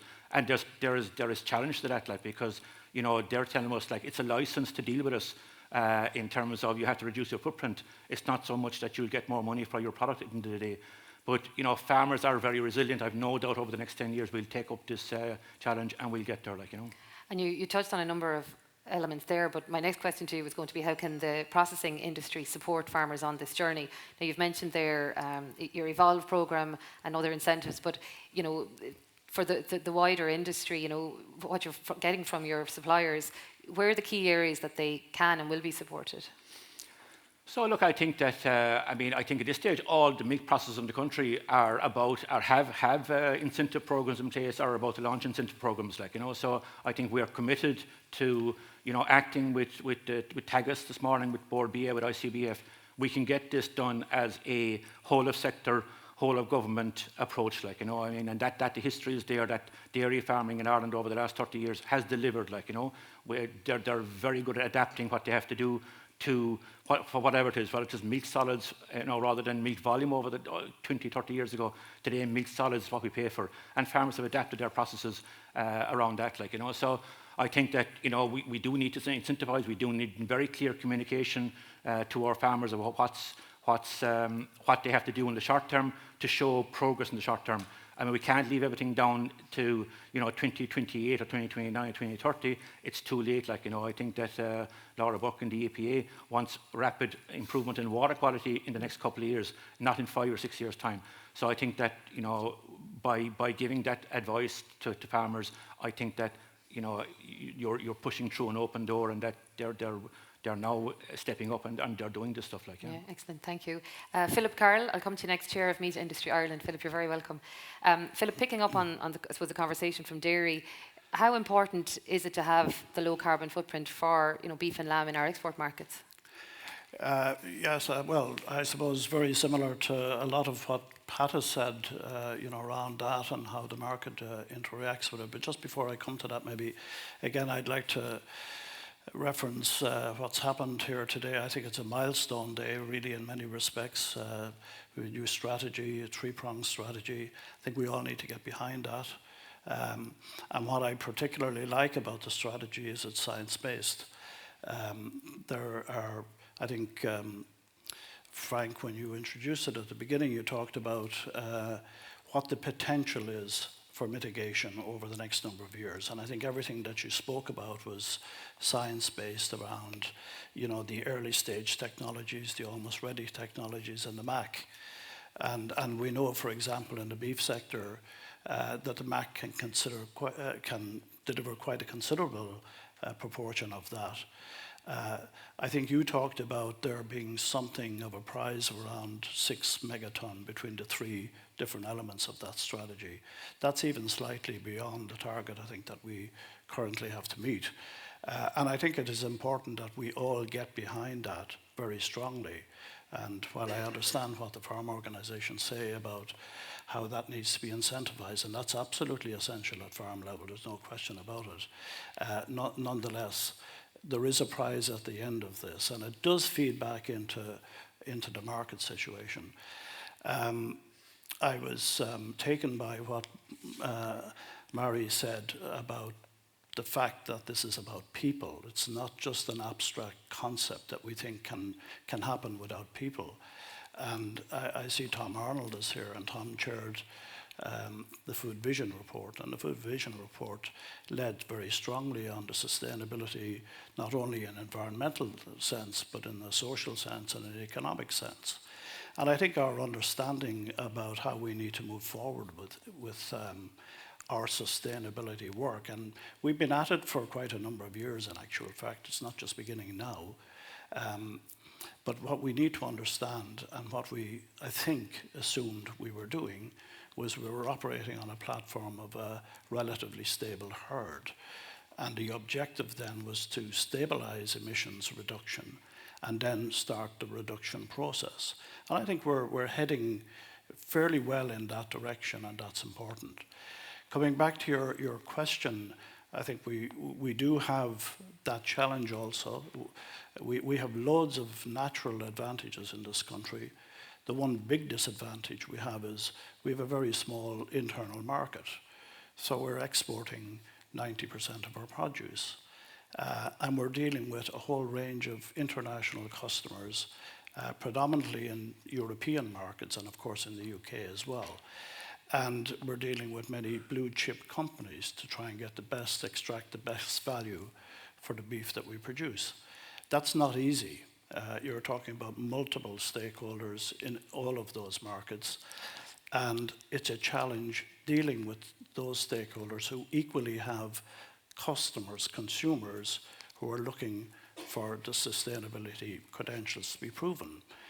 We're very fortunate that not alone do we have the scientific expertise here that will guide us through this process, not only in Teagasc but in ICBF. We have the marketing capability on board Bia to assist in that process. And as Deirdre said earlier, I think with 72% of buyers of Irish meat are looking for those sustainability credentials. So it is absolutely essential that we deliver on these targets. What the customers want, they need to get. But we've been dealing with that over the years. You know, our specifications are reflective of what customers have been demanding in the marketplace for many, many years. As to much of the detail, it corresponds so closely with what Pat experiences in the dairy market. It's hardly worth repeating the requirements that are there, but they are quite stringent. And I think our building process around proving our credentials will become much more challenging in the future. And I'm looking forward to understanding better how Origin Green 2 will adapt to that process. But it does really go back to the farm level, to the carbon footprinting at farm level, to knowing your number, having the measurement, knowing how you can continuously improve and what you're trying to improve against. And I think building it along that line. Very good. And based on the insights also, and I suppose the consumer's a complex character at the best of times, but what are you seeing in relation to alternative proteins or the market in those areas? Well, alternatives as in non-meat proteins. Interestingly, we had Carrie Ruxton at the UECBV conference recently, and she's a well-known dietitian and expert in that field. And what she said effectively was that process is slowing down quite considerably. And we know that most consumers eat meat, and that doesn't like it's going to change anytime soon. And we see a growing demand for meat protein products and dairy protein products as well around the globe. We don't see that faltering at all. But consumers have different expectations. I think we're seeing a little bit more of that in the younger generation. And I think we need to amplify the messages that we have around health and meat proteins and dairy proteins. And we're doing an awful lot of work in Meat Technology Ireland. I think John Kilreevy is here, around how we can add value in that space. And equally, I'd go back to what Jim Bergen said earlier, and it's not the first time Jim has said it, and I think we all share this. that we do need to amplify our environmental credentials as much as our health credentials in this space, and we're not doing enough about that. There is a real commitment, I think, on the part of farmers and on the part of the processing sectors to advance the efforts that we're trying to do here in terms of reaching that target. We've a 25% target. It's a real challenging target. We do that from the beginning, but I don't hear that anybody is not up for that. What we really want to do is try and pull it all together so that we're all saying the same thing, we're all moving in the right direction, and we have support from government to make sure that that happens. Make sure it happens.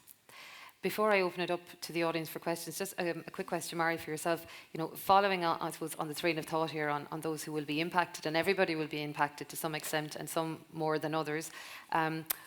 Like, what does it mean when we talk about a just transition for people, or what is that in relation to agriculture? Well, first, as I said earlier on, you know, this is a journey that we are all on, and it's about people. And we can do the science, and we can deliver the science, we can present the science. But in the end of the day, it has to be translated into what does it mean to people on a daily basis. And one of the questions I would ask, particularly maybe of your signpost farmers, is what's their vision for farming in 2050? You know, what do they expect farming to be like in Ireland in 2050? And, you know, think outside the box, don't be constrained by anything. Because sometimes if you're going to climb a mountain, and you start from the bottom, you take the path that's in front of you. But when you get to the top, you realize there are 4 or 5 different paths that you could have taken. So just as an exercise, I think it's useful to try and get to the end point and look back and say, well, you know, we would have gone that way, but perhaps we could have gone another way. And I think it allows people to see the benefit of what we're doing, because this isn't about being nasty or mean or saying no to people. This is about creating a better world, a more sustainable world, a world that we can all live in. So when we talk about a just transition, it's about ensuring that, yes, we deliver on that vision, and we do it in a way that doesn't leave anybody behind. There are people in society who will readily take up new innovations and new possibilities, and they'll benefit from them. Some will do it very fast, some will do it eventually. And we will always have people in society who don't. I mean, I think, you know, if you look at today's paper, the notion that we still have cash available in our retail outlets, for example, is illustrative of the fact that not everybody is into using the card. You know, we will have people who will still prefer to use cash. We have to realize that, and we have to have a society that allows for people to, you know, continue to use cash if that's what they want to do. And that's what a just transition is. It means that we think of all of the people in society. Yes, we move as fast as we can with those who can, but we don't exclude people who perhaps aren't as keen to move. Tim, do you want to make a quick reply before we go out? Just transition, first of all, you know, we're not transitioning away from what we're doing. I think that's important. I was just thinking, when you said 2050, I was just thinking where I'd be my own age, so obviously, you know, but look, it's important that we leave behind, you know, a system that is there for the people to come in the future. But there's one comment I want to make, which is very important here, is, you know, there's been a lot of talk around animals, and what's critically important here is, you know, that we're not looking at a reduction here. I think it was very encouraging for me this morning to see the work that Frank and his team is doing, and where science is going. And I think it's very important that Frank has given the opportunity to continue with what he's doing, and that's very important, that we're not looking at reductions here, because if we go down that road, some of the sectors will become unviable. If you take the beef sector, if you take a reduction of 10 or 15%, that sector is already has its challenge, under pressure as it is. So I think that's critically important, and similar for the dairy sector as well. But if we are looking at alternatives, one area that wasn't discussed much here this morning is the cereal or the tillage sector. So we need to have a refocus and a relook at what's happening there as well. Absolutely. At this point, I might just open it up to the floor. We have a question in the front, if we can get a microphone. And again, if I can get people just to state their name and organisation. And lovely, thank you.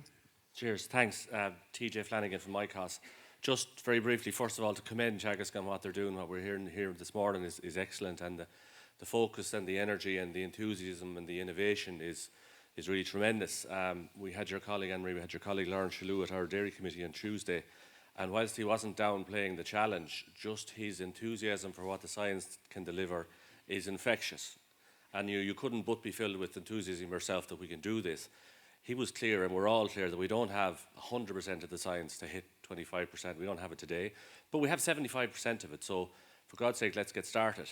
And I suppose the question maybe for the people on the top table is to reflect on that whilst our numbers are wrong, whilst we were disimproving or stable at best, the job that you had on the top table and everybody in this room of doing what Jim Bergen was talking about, defending the reputation of the sector, was almost impossible, and it was thankless. And we were up against huge forces in the media and elsewhere trying to do down the sector, but we were really at nothing because our numbers are wrong.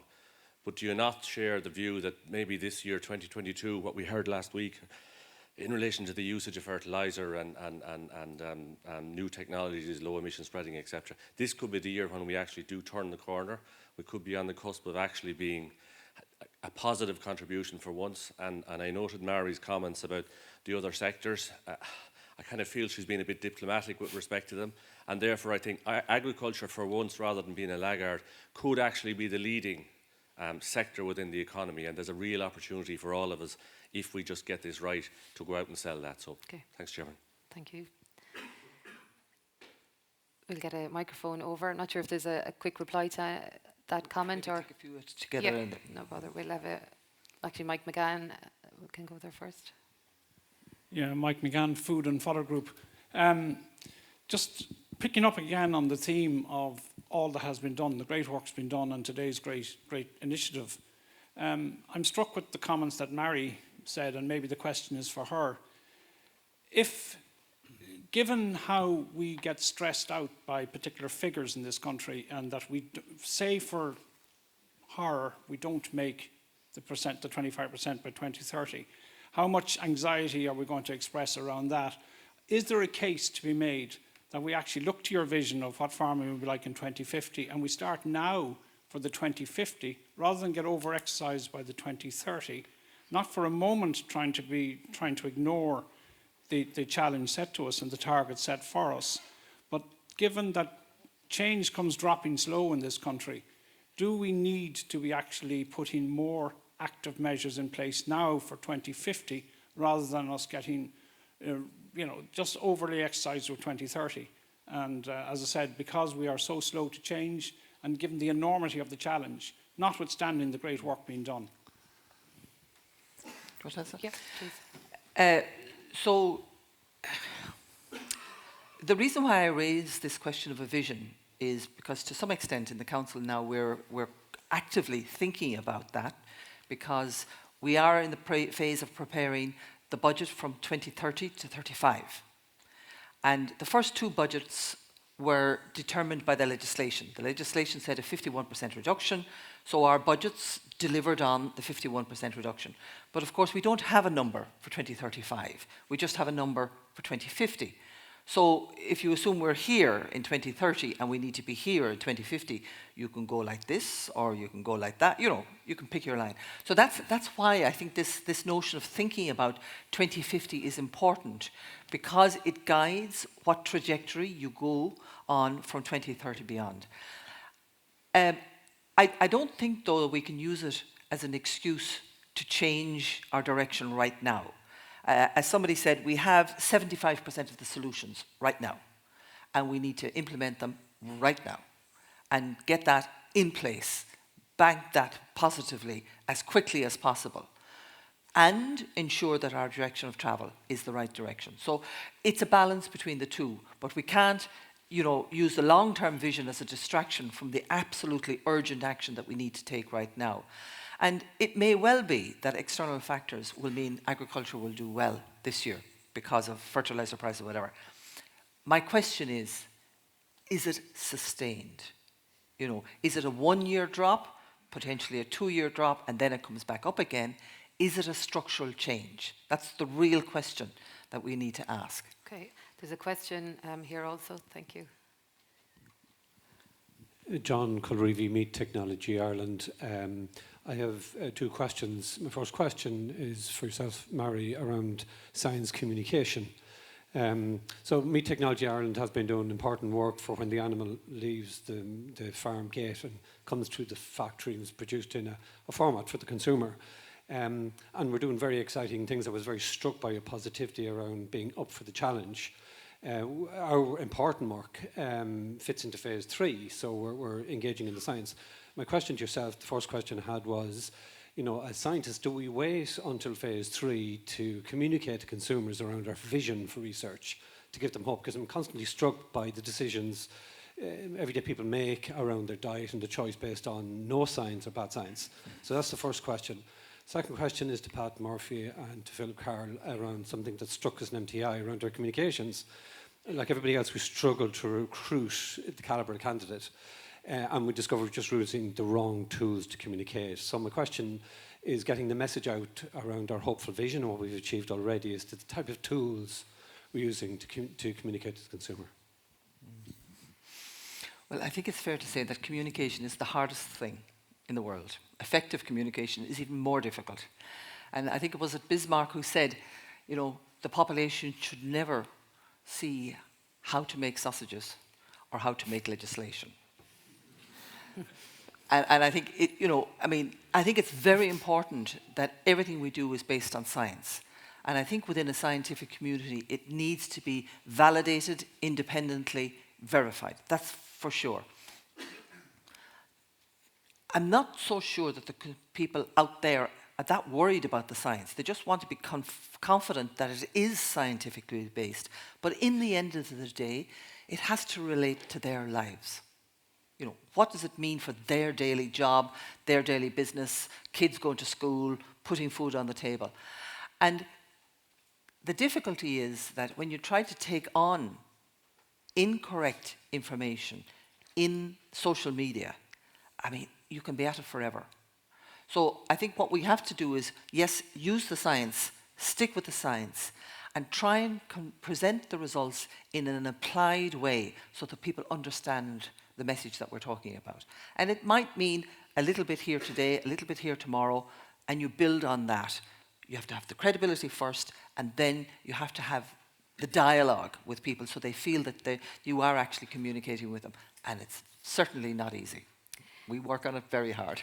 Now, I'm getting the nod on time, but very quickly, I'm just going to come to each panelist very quickly for a 20-second kind of concluding comment, or your key takeaway from what you've seen this morning and the strategy. So I might come to Pat McCormick first. Yeah, I suppose it goes back to TJ Flanagan's comment and Jim Bergen passed it earlier about communication and dealing with the media. We have an issue out there. Unfortunately, water quality has deteriorated over the last 4 or 5 years. We need to see that trend reverse. And I suppose the difficulty or the frustration in that is that we saw the low emission slurry spreaders and the uptake. It's going to take probably 2 years before that will deliver from a results-based point of view. And I think if we can get water quality and water quality trends moving in the right direction, we'll get a period of time and space and hopefully the backing of the nation again. A key take home from today is that, you know, there's an awful lot of energy in the room and we need to use that to deliver. Absolutely. Philip? I think we have to talk more about our wins rather than be battered by perceptions that we're on the wrong side of this thing. And that means we have to resource ourselves to do that, and we have to be together with a single voice. Absolutely, thank you. Tim? Yeah, look, this morning obviously is very positive, and I think what's important here is we continue to embrace the science. The science is very important here. As I said earlier, around the renewable energy, I think we need to all come together and see what we can do there. But on where we are currently now, we have the dairy and the beef groups as well. And I think we need to come together there as well. And we need to work together here. Absolutely, I agree. And I want to agree with what Teagasc said over there as well, that we need to turn the corner here. And we hear what Mary is saying about the other sectors. So I think if we can get ahead of the curve here, and I think it's very important that there's a positive message for our sector out there, that we are working on this, we want to work on it, and we can achieve it. I think that's critically important, because as a nation, and Deirdre was here earlier on Origin Green, which is very, very important, stood the test of time for us over the last 10, 12 years. I think to continue doing that, and absolutely out of today, we can get a positive message that there is collaboration, everybody in the industry is working together, that we can deal with climate. Absolutely, thank you. Mary? very quickly. Well, I suppose I would summarise my comment in 2 words. We need to accelerate. It's very urgent. We have a plan now, which is excellent. Let's implement it as fast as we can, as urgently as we can. Okay, thank you. And Pat? Look, Anne-Marie, I think that the roadmap is there. I think, as Maria says here alongside me, we need to accelerate the adoption of what's inside in the MAC curve, what's been out there for the last couple of years. The Signpost farm is fantastic, but it's not big enough. There's not enough scale in it. So we just need to have that rapid acceleration adoption of best practice on farm. And we can never forget the importance of the agriculture industry to towns across the country. I was involved in a report recently with the Farmers Journal and KPMG, and we looked at the Charleville town itself and the importance of agriculture to Charleville. Without it, there's nothing in the rural economy. So we just need to get that message out there that, what we're doing is we're feeding a lot of people across the world. We're doing it in a very sustainable way, and we are up for the challenge over the next 10 years to try and get our footprint down. Excellent, thank you. I believe we have a final comment just from the... Yeah, thanks very much. Eddie Punch from the Irish Cattle and Sheep Farm Association. Mary, what can the Climate Change Advisory Council do to persuade the government we need win-win solutions and we need a pragmatic acceptance that climate action needs money? And you mentioned people. 100,000 livestock farmers are being asked to do 5.75 megatons of the heavy lifting. The electricity sector, 7.5 megatons, but the ESB has a programme of 2 billion of investment every year between now and 2030, and that cost will be passed on to 3.2 million people. Cars, transport, 1 million electric vehicles, spanking new Teslas, heavily grant-aided for the better of those 1 million people. Building 500,000 houses deep retrofitted, heavily subsidised. Your cold drafty home becomes a deluxe, snug, highly more valuable house. And all we're hearing, to be frank about it, in terms of the Food Vision Group, which I'm part of, is proposals to cut your productivity or to get out altogether for sectors that in a lot of cases are not making very much money. Real negative proposals from the civil service, farmers being offered and their representatives being offered a side view to watch this in action, no meaningful negotiation with the people who can make decisions about government funding. The total climate action plan is 125 billion of investment foreseen, but nobody in government wants to confront the reality that if farmers have to do 5.75 megatons of this, they're going to need a substantial assistance with some of that money. Can you do something to bring reality to the discussion at cabinet level? Thank you. Well, I hope I can say yes to that, because otherwise I don't know why I get up every morning. We do have, I hope, through the council communications, both directly and indirectly with government and government departments, an influence on where the money is spent and equally where the money shouldn't be spent. If I borrow one figure, we're still working on the figure for Ireland, but at the COP in Egypt there a couple of weeks ago, Mary Robinson attended an event, and if I could side break, sorry against time, she was excellent, I have to say. You talk about energy, it's just wonderful. At the end, she was in the corridor and people wanted to get photographs and everything. And the next thing we heard, coming through, it was John Kerry with all of the American Secret Services. And the description was, in a COP sense, he's the ace of spades, but she's the queen of hearts.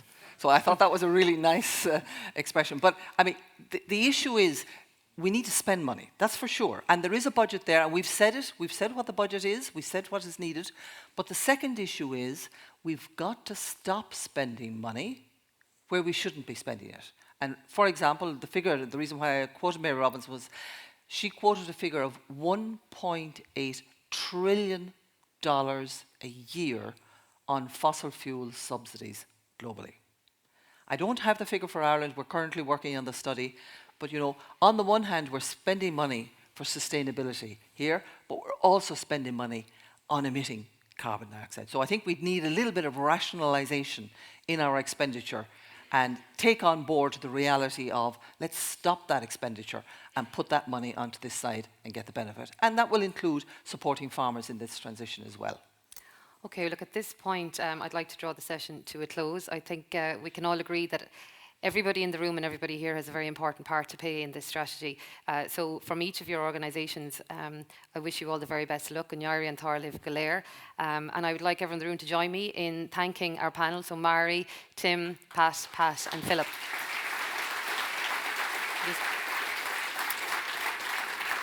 And at this point, I would like to hand over to my colleague Paul Marr, who's Head of International Relations and Corporate Strategy, who will summarise to date and next steps. Thanks, Paul. Thank you, Anne-Marie. I suppose picking up on the theme of acceleration, I will try and get through this as quickly as possible. So you can, and you look at the agenda, it's only a couple of minutes just to draw your attention to a very, I suppose, few important points just before I hand over to our Director to wrap up proceedings. So if you can bear with us for just a few more minutes.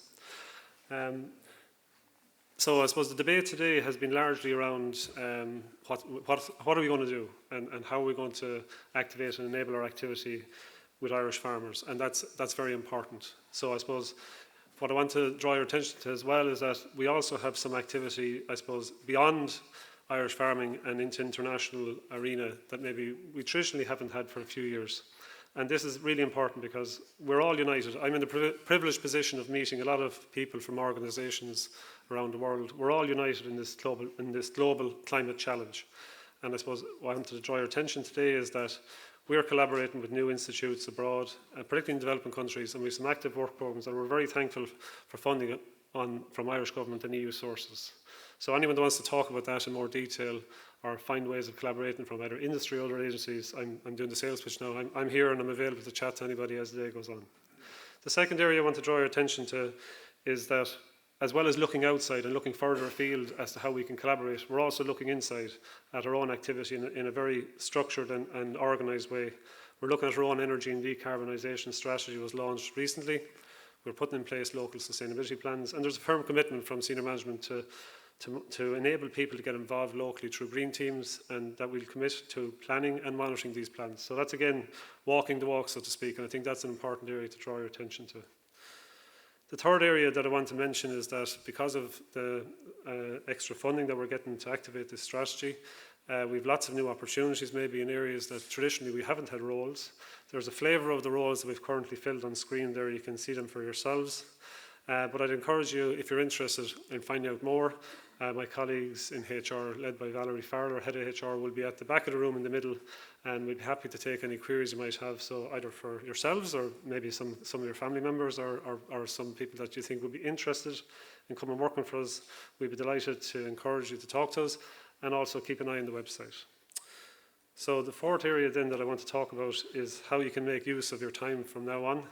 I'm reminded of that great communicator John Cleese and one of his scenes, don't mention the lunch, whatever you do, don't mention the lunch. So as lunch progresses, perhaps you might take the time to circulate around the back of the room, meet our colleagues who are there to talk to you about how we're going to activate these three key pillars of climate action: the advisory programme, the sustainability platform, and the new agricultural research centre. We also have outside the room, just through the double doors at the bottom of the room to my right, there's two examples of technology or equipment that we have up and running. They were mentioned previously by a lot of speakers: the green feed system and the flux towers. So we have examples of those equipment outside. Without the cows, you can see from the picture behind me that the cows are usually surrounding these. So it's a great chance for anyone to get up close and personal to the equipment, meet some of the scientists and understand how much precision is going into the technology nowadays and how stuff is captured and how it's used. So I'd encourage you to take the opportunity to do that as well. My final point then is that we're open for business. I think Stan said it earlier on. The website is live. Anyone that's farming here or anyone that's connected to farmers, we'd encourage you to sign up for an expression of interest to join the Signpost Advisory Programme. I can actually say that it is a simple online application form, so I can put my hand in my heart and say this is true. It's not a bluff. So I'd encourage people to get involved, sign up, and we'll take it from there over the next number of years. So as that is the starting point for the programme, that's also my finishing point, you'll be happy to know. So I'll now call on our Director for his closing remarks. Thank you.